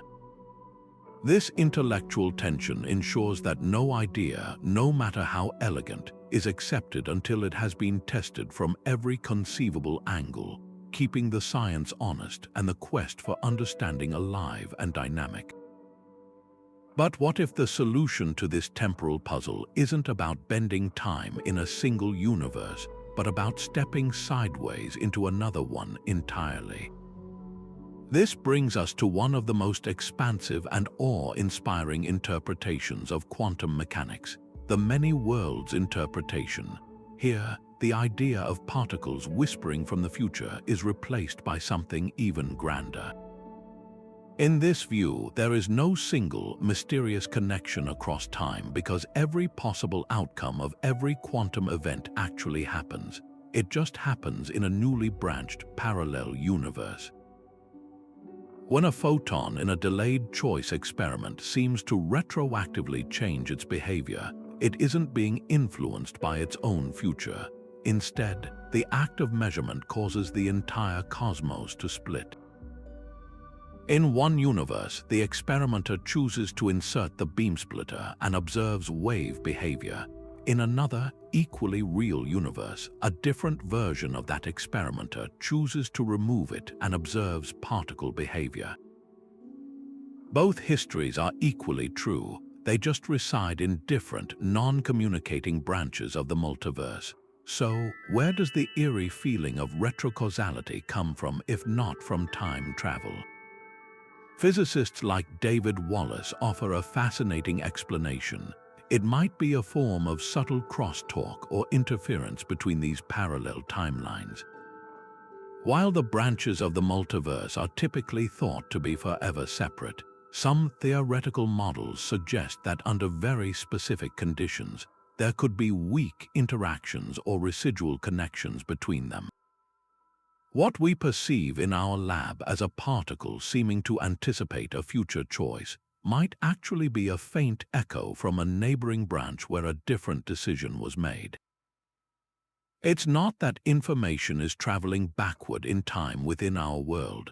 It's that our world is not entirely isolated from the infinite other worlds that split off from it with every quantum decision. The whisper isn't a signal from tomorrow. It's a conversation with a version of reality that is intimately close yet forever out of reach. This perspective elegantly sidesteps the thorny paradoxes of time loops and backward causation. There's no need to worry about grandfather paradoxes or universe-breaking inconsistencies because every logically possible sequence of events plays out in its own dedicated reality. The many worlds interpretation doesn't violate causality. It fulfills it in every conceivable way across an infinite tapestry of existence. The cost, of course, is a breathtaking expansion of reality itself. For every seemingly random quantum event, from the decay of an atom to a choice you make, a new universe blossoms into being, housing the alternative outcome. This means there are worlds where you never watched this video, worlds where quantum mechanics was never discovered, and worlds with entirely different laws of physics. The concept transforms our understanding of those quantum eraser experiments. When we see an interference pattern mysteriously reappear after information is erased, a many worlds advocate would say that the act of erasure doesn't change the past in our branch. Instead, the experiment setup ensures that the only branches where we, as conscious observers, find ourselves with a complete set of data are those where the story is consistent. We only experience the timelines that make sense. The other branches where the data is contradictory or the story is inconsistent are effectively invisible to us. We aren't rewriting history. We are simply navigating the one thread of the multiverse where our observations form a coherent narrative. The multiverse, in its infinite complexity, ensures that every potentiality finds a home, and what we mistake for whispers through time are merely the faint, harmonious vibrations of all those other realities, resonating just beneath the surface of our own. This profound disconnect between the quantum world and our everyday experience isn't just a physics problem, it's a deeply human one, rooted in the very architecture of our minds. Our brains are not passive recorders of time. They are active constructors of it, weaving a seamless narrative of cause and effect from the chaotic symphony of sensory input. Cognitive scientists like Dean Buonamano at UCLA dedicate their careers to understanding this neural magic trick.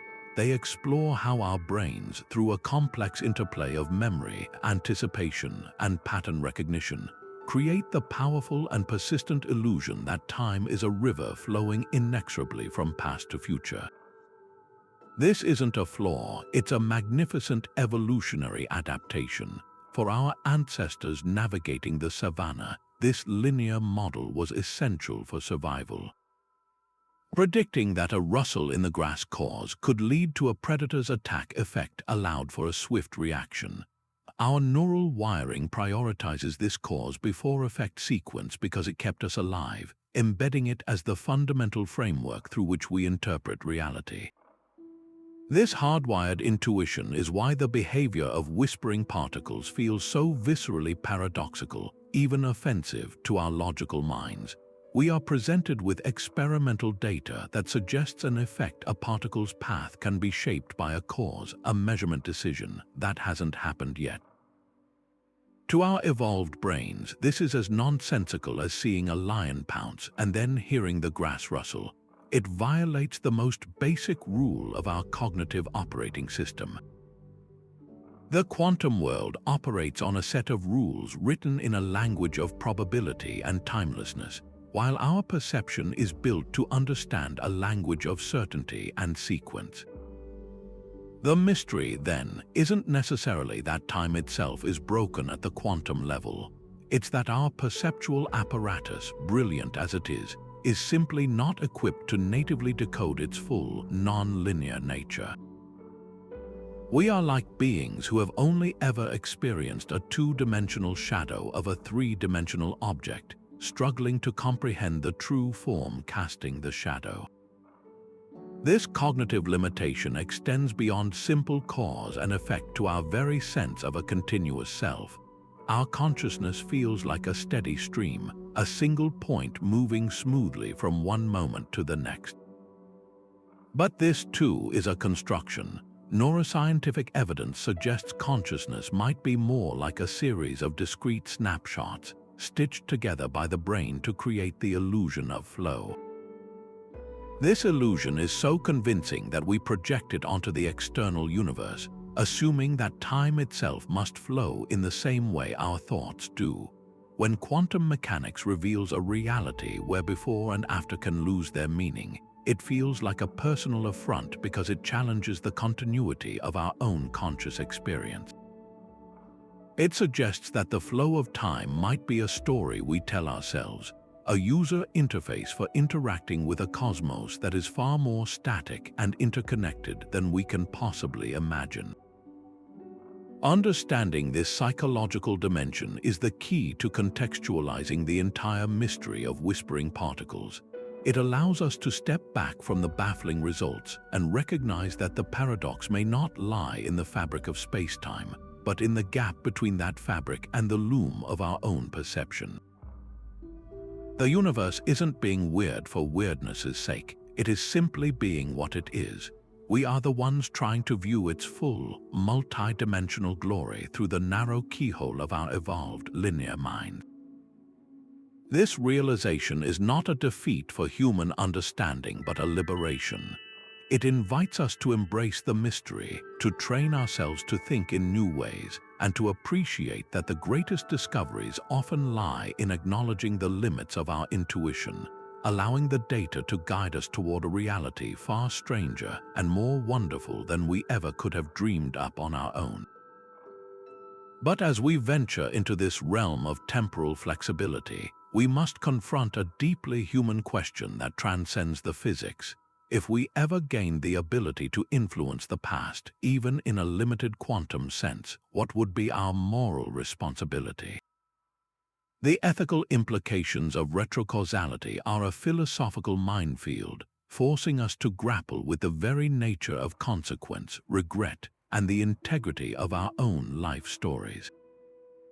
Imagine a world where technology, perhaps built upon the principles of whispering particles, allowed us to send a corrective signal backward, not to change major historical events, but to tweak a small, personal moment, preventing a minor accident or correcting a thoughtless word that caused pain. The immediate impulse might be one of compassion, a desire to heal old wounds, but this act of kindness could unravel in unexpected ways. That painful moment, that mistake, might have been the catalyst for immense personal growth, a hard-learned lesson that forged strength, empathy, or a new direction in life. By erasing the cause, do we inadvertently erase the strength that was built from its effect? We risk creating a sanitized, pain-free past that paradoxically weakens the person we are in the present, robbing ourselves of the very experiences that sculpted our character. This dilemma scales terrifyingly to a collective level. Consider the overwhelming urge to prevent a great historical tragedy. Who among us wouldn't want to send a warning about a natural disaster or stop an act of violence? The intention is undeniably good, but the consequences are unforeseeable. History is not a series of isolated events, but a complex, interconnected web. A terrible event, while horrific in itself, often serves as a crucible for social change, technological innovation, or a profound shift in global consciousness. Preventing a disaster might also prevent the mobilization of compassion, the advances in medicine born from its aftermath, or the political alliances forged in response. We could create a seemingly better present that is actually more fragile, having avoided a past calamity, but also losing the resilience and wisdom it instilled in society. The ethical weight here is immense. Playing temporal guardian would require a god-like understanding of the butterfly effect, where the smallest change in the past could ripple forward into a present we might not even recognize, let alone prefer. Philosophers wrestling with these questions often turn to the classic paradoxes, not as logic puzzles, but as profound metaphors for moral agency. The grandfather paradox, where going back in time to prevent your own birth creates a logical inconsistency, is less about the mechanics of time travel and more about the paradox of self-destruction through intention. It serves as a stark warning that some actions, however well-meaning, can fundamentally undermine the very existence of the actor. Applied to retrocausality, it suggests that a universe that allows for such influence might have built-in consistency constraints, preventing truly paradoxical changes. But this doesn't solve the ethical problem. It just means we might be limited to making changes that result in a self-consistent timeline. You might successfully warn your past self about a mistake, but the universe would find a way to ensure that the warning fails, or that you ignore it, or that avoiding that mistake leads you directly into a different, perhaps worse, situation. Your agency is an illusion. The timeline protects its own consistency, and you are left with the moral burden of having tried to interfere, yet still being responsible for the outcome that was always destined to happen. This forces a radical rethinking of responsibility. Our ethical frameworks are built on a linear timeline. We are responsible for the consequences of our actions that flow forward. But if influence can flow backward, does responsibility flow backward too?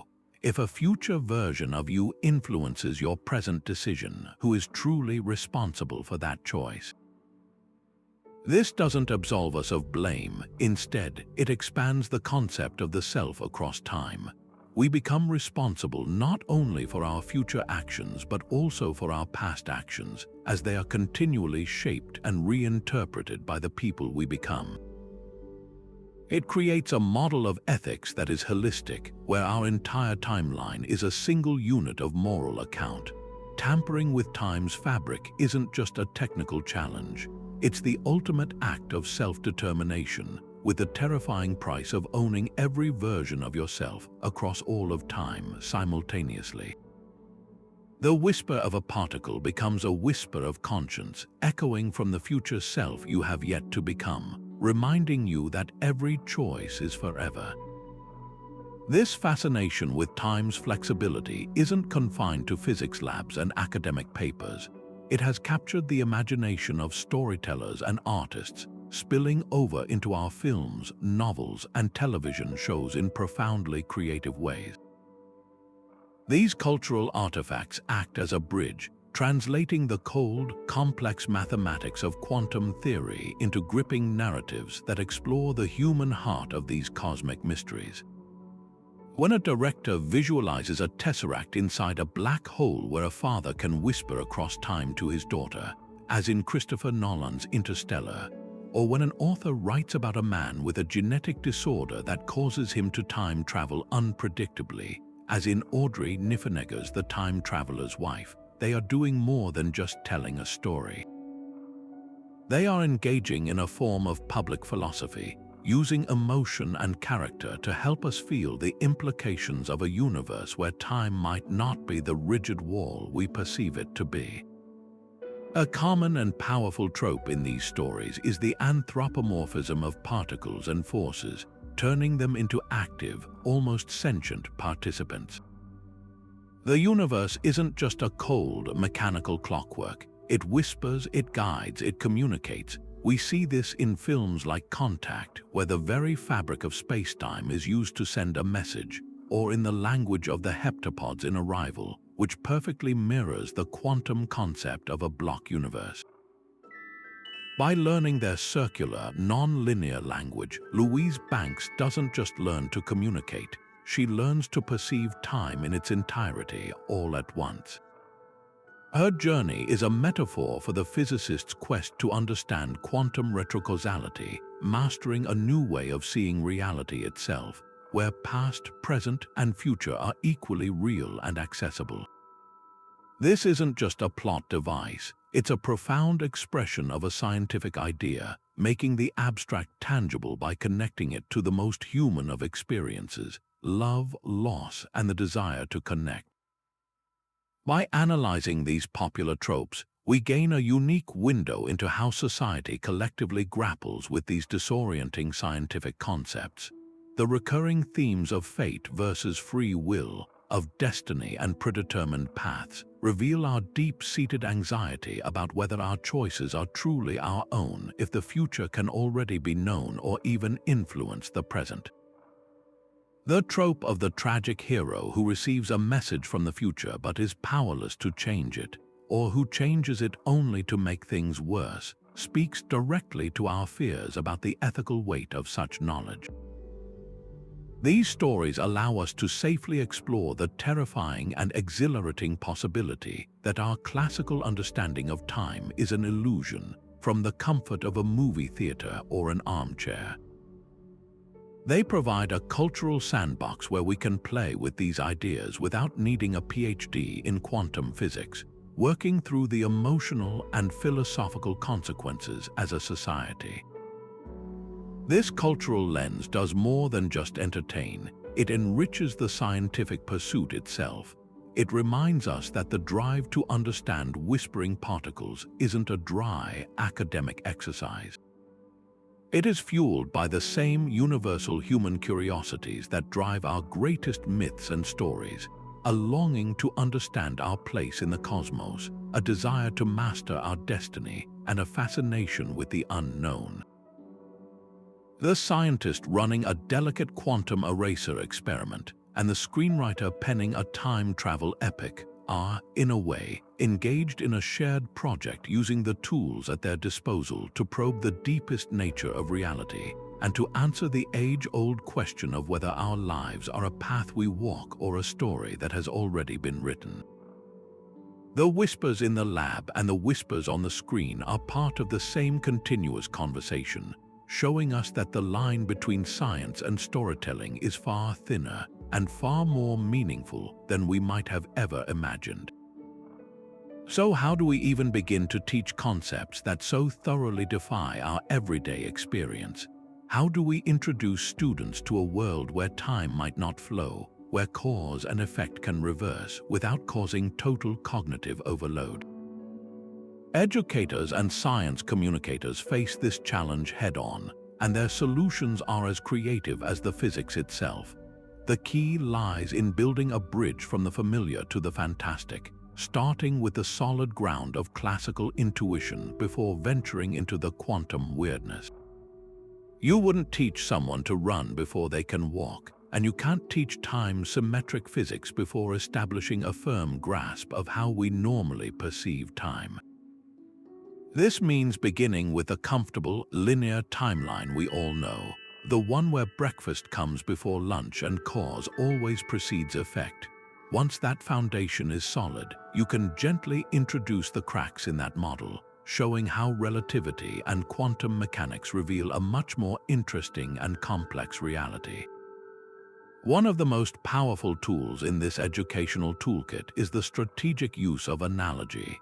Since we can't directly see or touch these abstract concepts, we lean on comparisons to everyday objects and experiences. A particularly effective analogy is to think of time not as a rushing river but as a book. The entire story, the beginning, middle, and end already exists printed and bound. Our conscious experience is simply like reading the book page by page from chapter 1 to the final paragraph.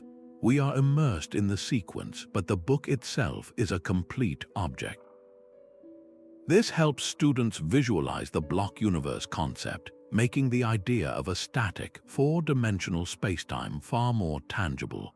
Another great analogy, especially for explaining retrocausal effects, is comparing the universe to a GPS navigation system.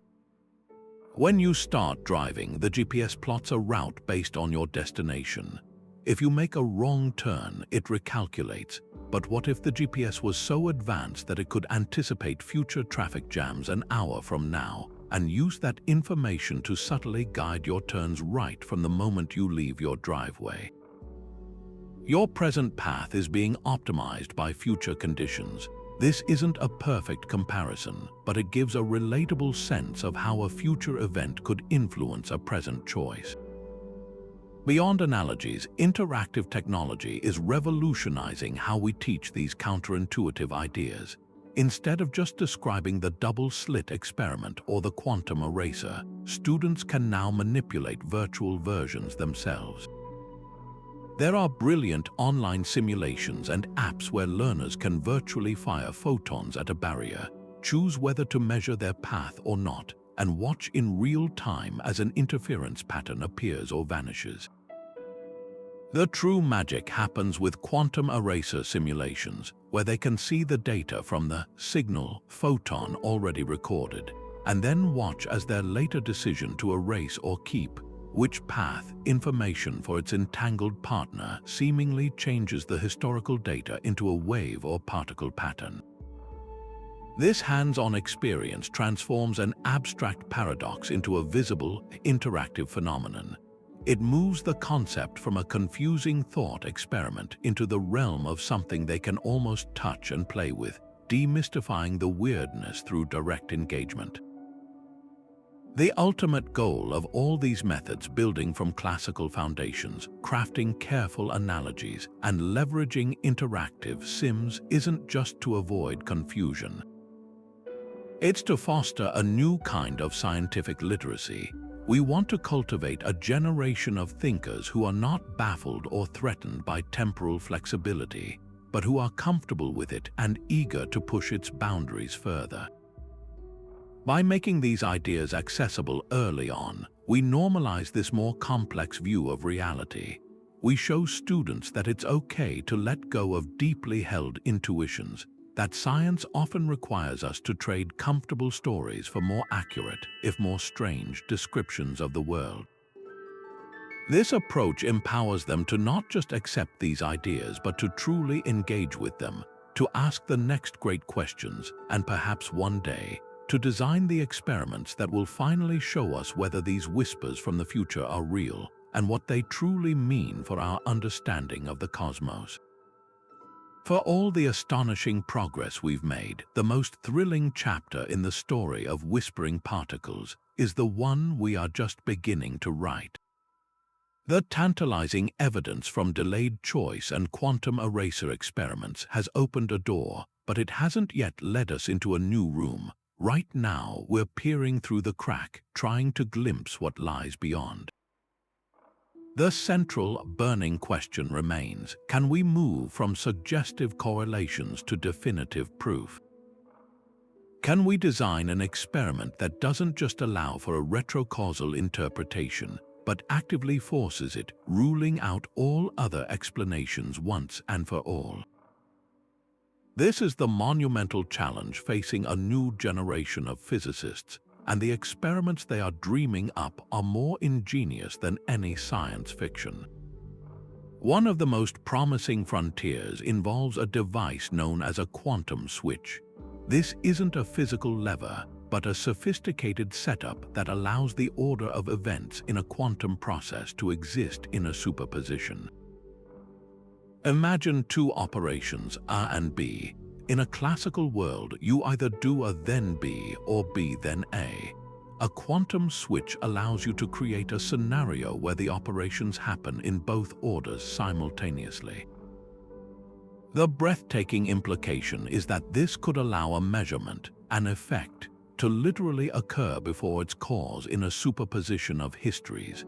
Researchers are actively working to couple this with a precision measurement of the resulting quantum state. If the statistics of the outcome can only be explained by a genuine, indefinite causal order, it would be a monumental step toward confirming that cause and effect can indeed be flexible, providing a laboratory-controlled glimpse of the whispering mechanism itself.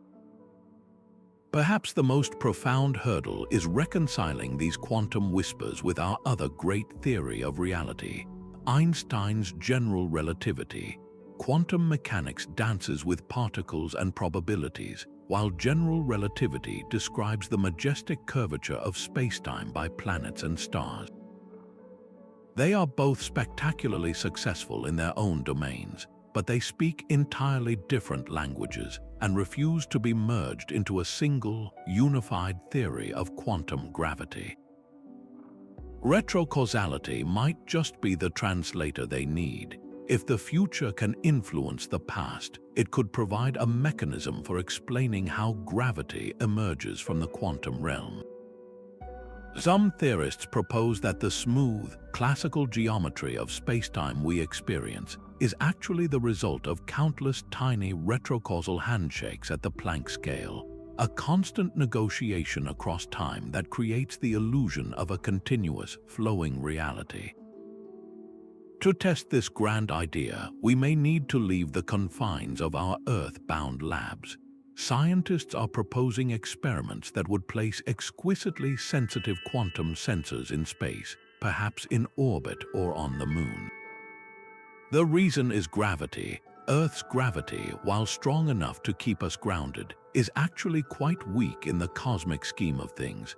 By operating in a microgravity environment, researchers hope to minimize the decohering noise that scrambles quantum states on Earth.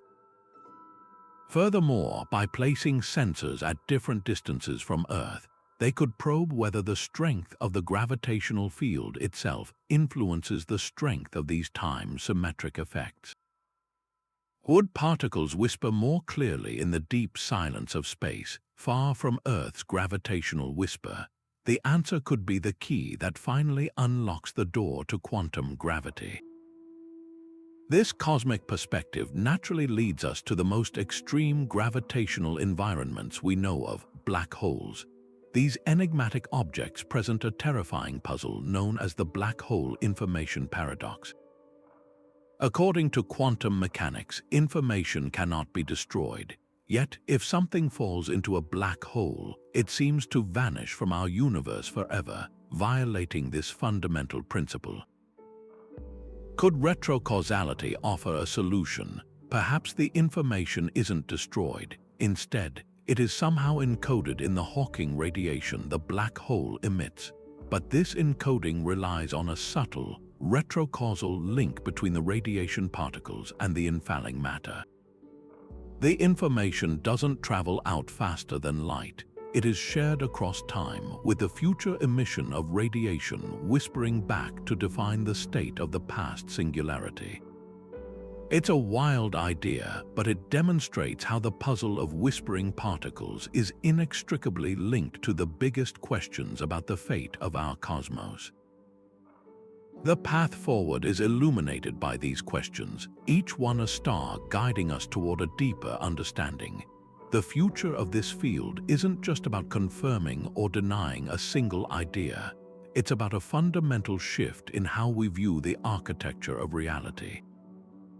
Every experiment, from the quantum switches in a lab on Earth to the gravity probes in the silence of space, is an attempt to listen more closely to the universe. We are learning to attune our instruments to a new frequency, to hear the faint whispers that have been there all along, hidden beneath the roar of classical intuition. With each new discovery, we are not just solving a puzzle, we are learning to read the cosmic script in a new way, one that might finally reveal how the story of the universe truly unfolds, not from beginning to end, but as a whole, timeless and interconnected masterpiece. While the quantum world presents the most dramatic challenge to our linear view of time, we can find fascinating echoes of this temporal flexibility in the living world all around us. Biology is, in its own way, a master of anticipation. Consider the humble circadian rhythm, the internal 24-hour clock that governs the sleep-wake cycles of nearly every organism on Earth, from bacteria to humans. This isn't a simple reaction to the rising sun. It's a profound act of prediction. Your body doesn't start producing melatonin because it gets dark. It begins the process in anticipation of darkness, based on its internal time-keeping mechanism. It's preparing for a future state, ensuring that physiological processes are optimized before the environmental change even occurs. This is a biological whisper, a cellular-level foreknowledge of the Earth's rotation that allows an organism to stay one step ahead of its environment, maximizing its chances for survival and efficiency. This principle of anticipation scales up dramatically into the realm of evolution and adaptation. An ecosystem doesn't evolve in response to a change. The most successful ones evolve in anticipation of a probable future. The classic example is the evolution of camouflage.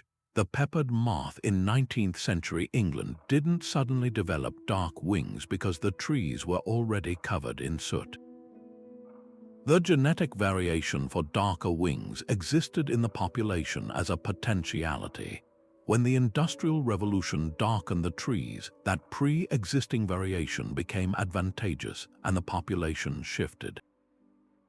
In a very real sense, the genetic library of the species contained a prediction, or a set of prepared responses for a range of possible environmental futures. The system isn't psychic, but it operates on a principle of pre-adaptation, where a vast diversity of forms and functions are constantly being generated, ready to be selected for whenever the future arrives. It's a slow, statistical form of whispering across generations. Perhaps even more controversially, the field of psychology has long grappled with phenomena that seem to hint at a similar, if elusive, temporal flexibility within the human mind. The study of precognition, the purported ability to perceive future events, has historically been relegated to the fringes of parapsychology. However, some mainstream cognitive scientists are beginning to explore a more nuanced version of this idea, not as a mystical power, but as a form of sophisticated subconscious processing. Several studies, often using rigorous protocols, have presented participants with emotionally charged or surprising images. Intriguingly, physiological measurements like skin conductance and brain activity have sometimes shown a subtle but statistically significant change seconds before the image is randomly selected and displayed. This suggests that the body's autonomic nervous system might be reacting to a future event it couldn't possibly know about through normal sensory means. Now, it is absolutely crucial to approach these findings with a heavy dose of scientific skepticism. The experiments are notoriously difficult to replicate, and the effects, when they are found, are typically very small. The vast majority of psychologists attribute these anomalies to statistical flukes, methodological artifacts, or unconscious experimenter bias rather than to any genuine form of future sight. Yet, the persistence of these results, even at the very edges of statistical significance, forces an open-minded question. Could this be a psychological analog to quantum retrocausality?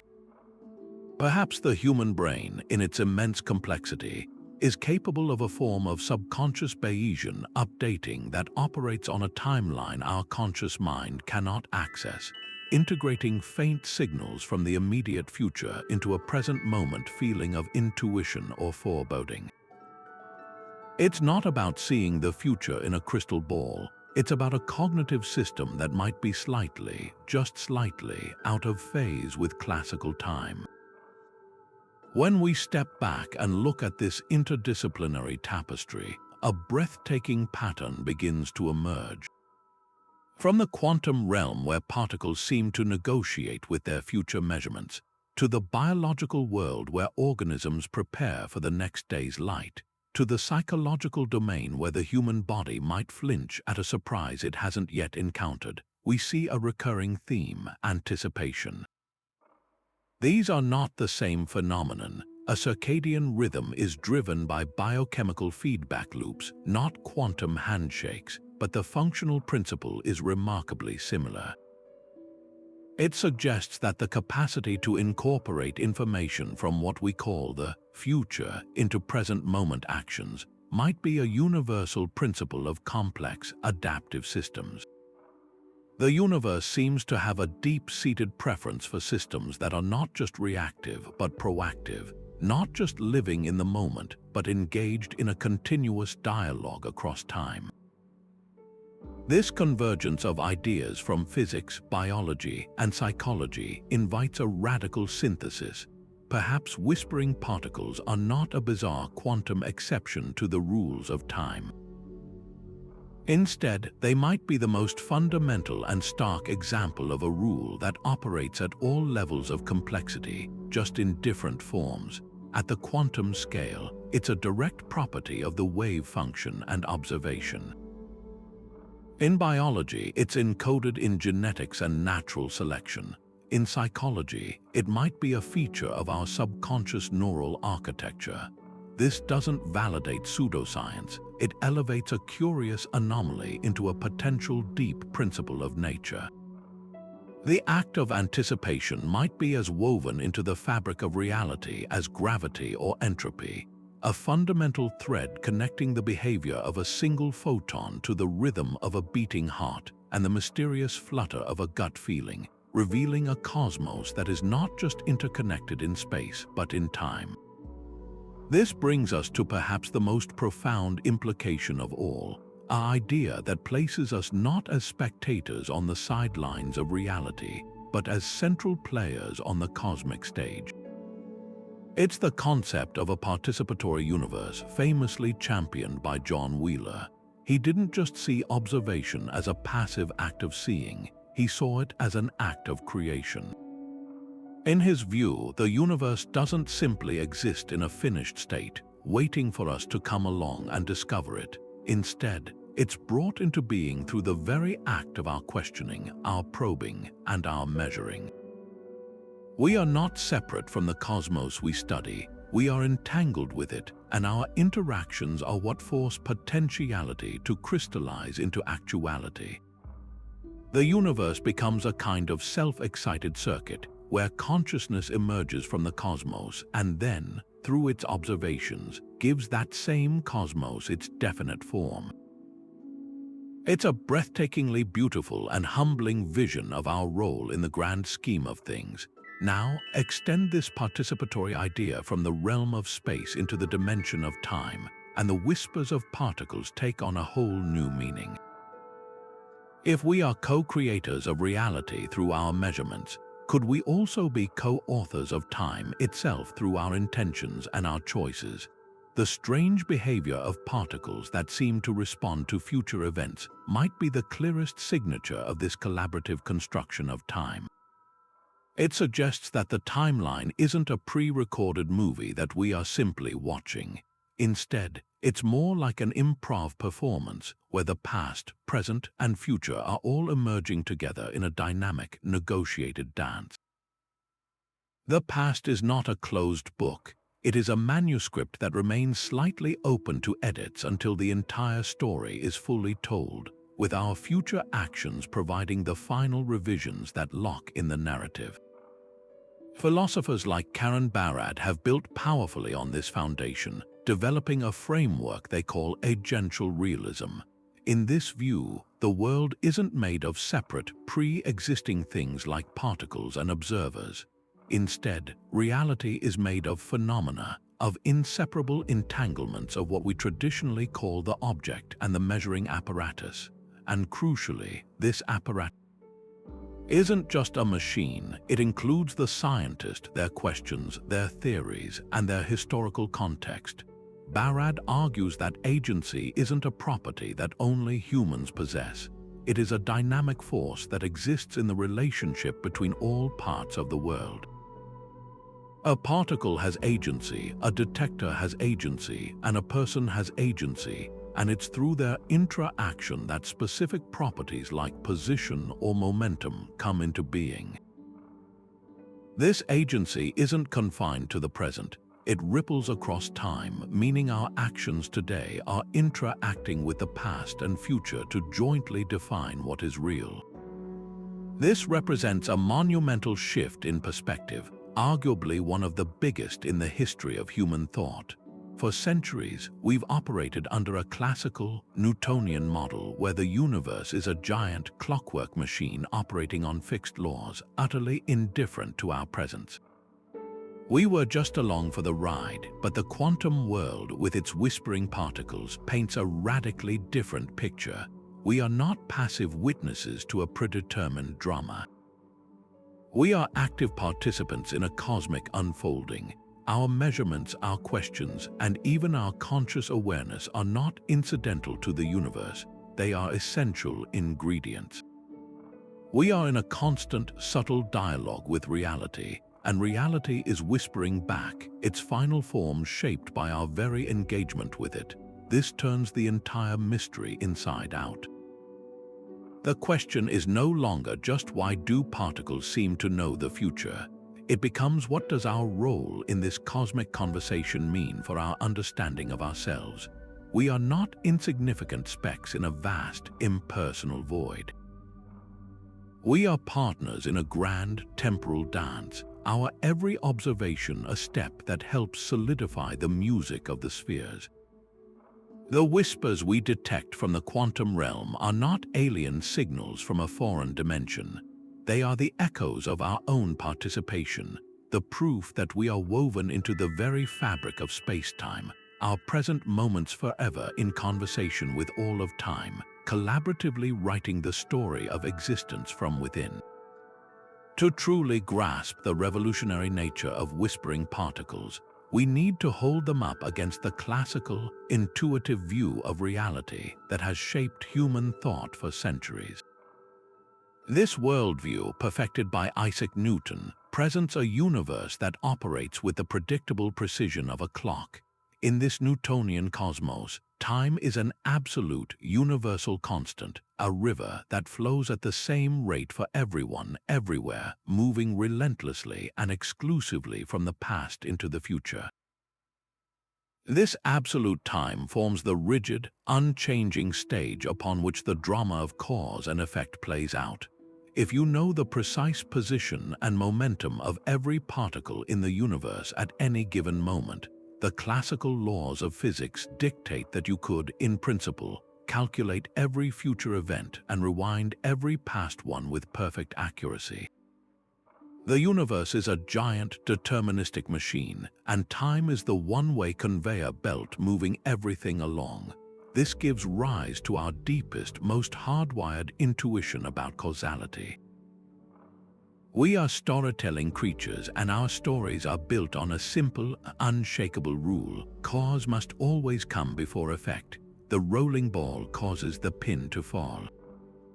The striking match causes the flame to appear. The sequence is sacred and non-negotiable. Our entire legal system, our understanding of history, and our personal sense of responsibility are built upon this bedrock principle. The past is fixed, immutable, and separate from a future that is yet to be written. This isn't just a scientific model. It's the very framework of our conscious experience, the lens through which we perceive and make sense of everything that happens around us. Now, let's place a quantum particle into this orderly classical world and watch what happens. Imagine firing a classical cannonball and a quantum particle, like an electron, at a barrier with two slits. The cannonball, a good Newtonian object, will follow a single, predetermined parabolic arc. If it goes through a slit, it's because its initial velocity and angle destined it for that precise path. Its history is a single, unambiguous line. The quantum electron, however, does something that seems utterly nonsensical through a classical lens. It doesn't choose a single slit. According to the mathematics of quantum mechanics, it effectively passes through both slits simultaneously, existing in a superposition of paths. It behaves less like a tiny cannonball and more like a wave of possibility, exploring all potential routes before it is finally detected. This is where the comparison becomes truly disruptive. In the classical view, the cannonball's path is determined solely by conditions in its past: the force of the explosion, the angle of the cannon, the wind resistance. Its future is a straightforward consequence of its past, but for the quantum particle, its behavior seems to be influenced by something that hasn't happened yet: the future configuration of the experimental apparatus. In a delayed choice experiment, whether it reveals itself to have traveled as a particle or a wave depends on a decision the experimenter makes after the particle has already traversed the slits. From the particle's perspective, at the moment it passes through the barrier, it's as if it has access to information about its ultimate fate. This isn't just a minor deviation from classical physics, it's a full-scale assault on its foundational pillars. The quantum world doesn't just bend the rules of the classical game. It reveals that we've been playing an entirely different game all along, on a court where the lines between past and future are not just blurred but are fundamentally permeable. This stark contrast forces a profound philosophical shift. Classical intuition demands a universe of definite, localized objects and a single, objective history. Quantum mechanics, with its whispering particles, offers a universe of potentialities, of multiple coexisting histories, and of a reality that is not revealed but rather realized through interaction. The classical view is like reading a novel that has already been completely written, from the first page to the last. The quantum view suggests we are all co-authoring the novel in real time, with our present observations and future choices subtly editing the chapters that have already been drafted. Embracing this fluid, interconnected view of time and causality is not easy. It requires us to abandon the comfort of a deterministic, clockwork universe and accept a reality that is far more mysterious, relational, and participatory. The whispering particles are not an error in the data. They are a calling, inviting us to expand our imagination and accept that the true nature of reality is far grander and more wondrous than our classical intuitions could ever have conceived. But what does all of this mean for you right now as you go about your day? While the dance of whispering particles plays out in the rarefied air of quantum labs, its echoes might resonate in the most personal corners of our human experience. Think about those inexplicable moments of intuition, a gut feeling that tells you to take a different route to work, only to later discover you avoided a major traffic jam. Or the uncanny sensation of déjà vu, that powerful and fleeting conviction that you have already lived this exact moment before. While neuroscience offers its own explanations for these phenomena, the strange world of quantum mechanics provides a fascinating, if speculative, analog. It invites us to consider that these fleeting feelings might not be mere glitches in our neural wiring, but perhaps subtle, subconscious perceptions of a reality where the boundaries between past, present, and future are far more porous than we ever imagined. This isn't about claiming we can suddenly predict lottery numbers or see the future in a crystal ball. The true value of this perspective is far more profound and immediately accessible. It invites a radical shift in how we relate to time itself. So much of our modern anxiety is rooted in time. The frantic rush to meet deadlines, the regret over past mistakes, the fear of what the future may hold. We perceive time as a rushing river, relentlessly carrying us from a fixed past into an uncertain future, and we often feel like we're drowning in its current. But the science of whispering particles suggests a different metaphor: time as a vast, intricate tapestry. In this view, every moment of your life, every joy, every sorrow, every seemingly insignificant choice, is a unique and vital thread woven together into a single, magnificent whole. The past isn't a locked room you can never re-enter. It's an integral part of the pattern that gives meaning to the present.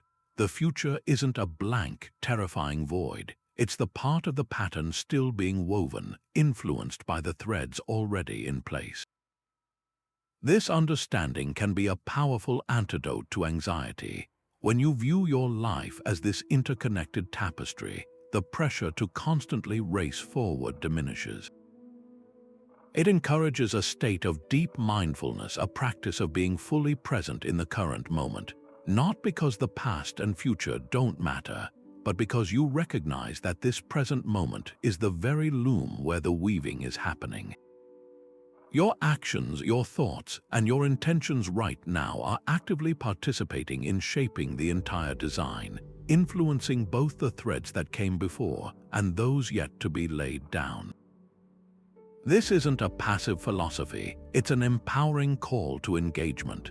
It suggests that the person you choose to be today doesn't just create your tomorrow, it subtly refines the story of your yesterday, making it a story that leads meaningfully to who you are now.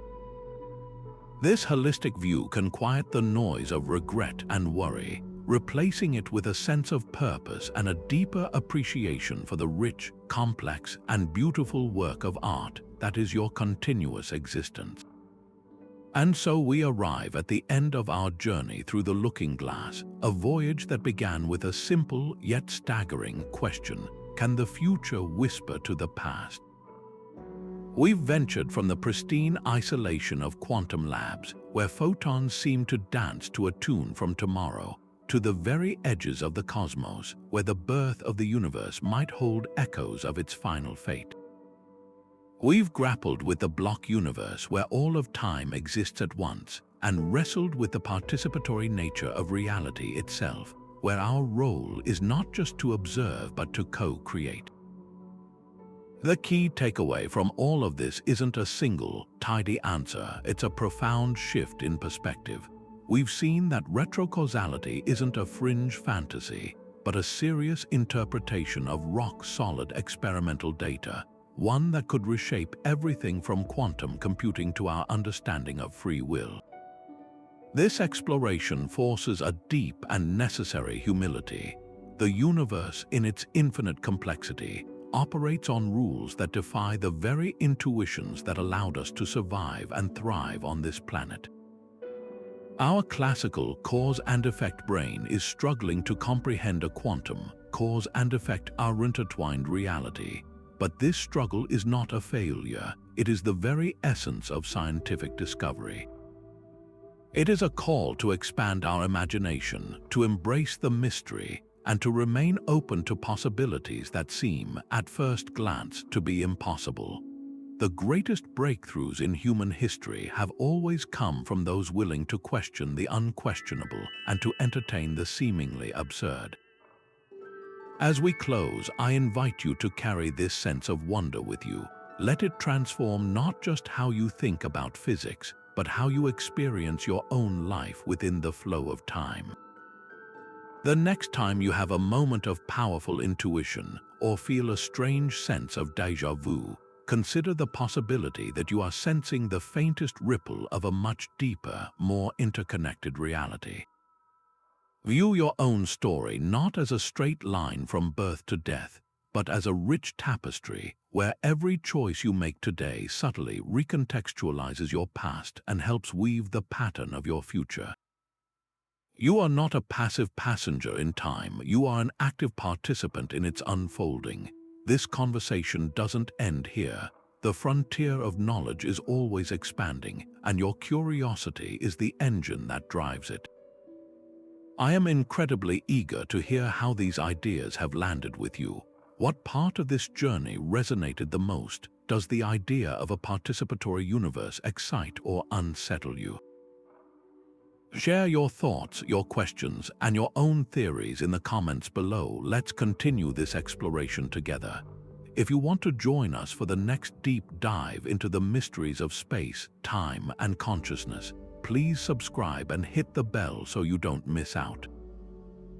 From the bottom of my heart, thank you for your time, your attention, and your courage in venturing to the very edges of knowledge.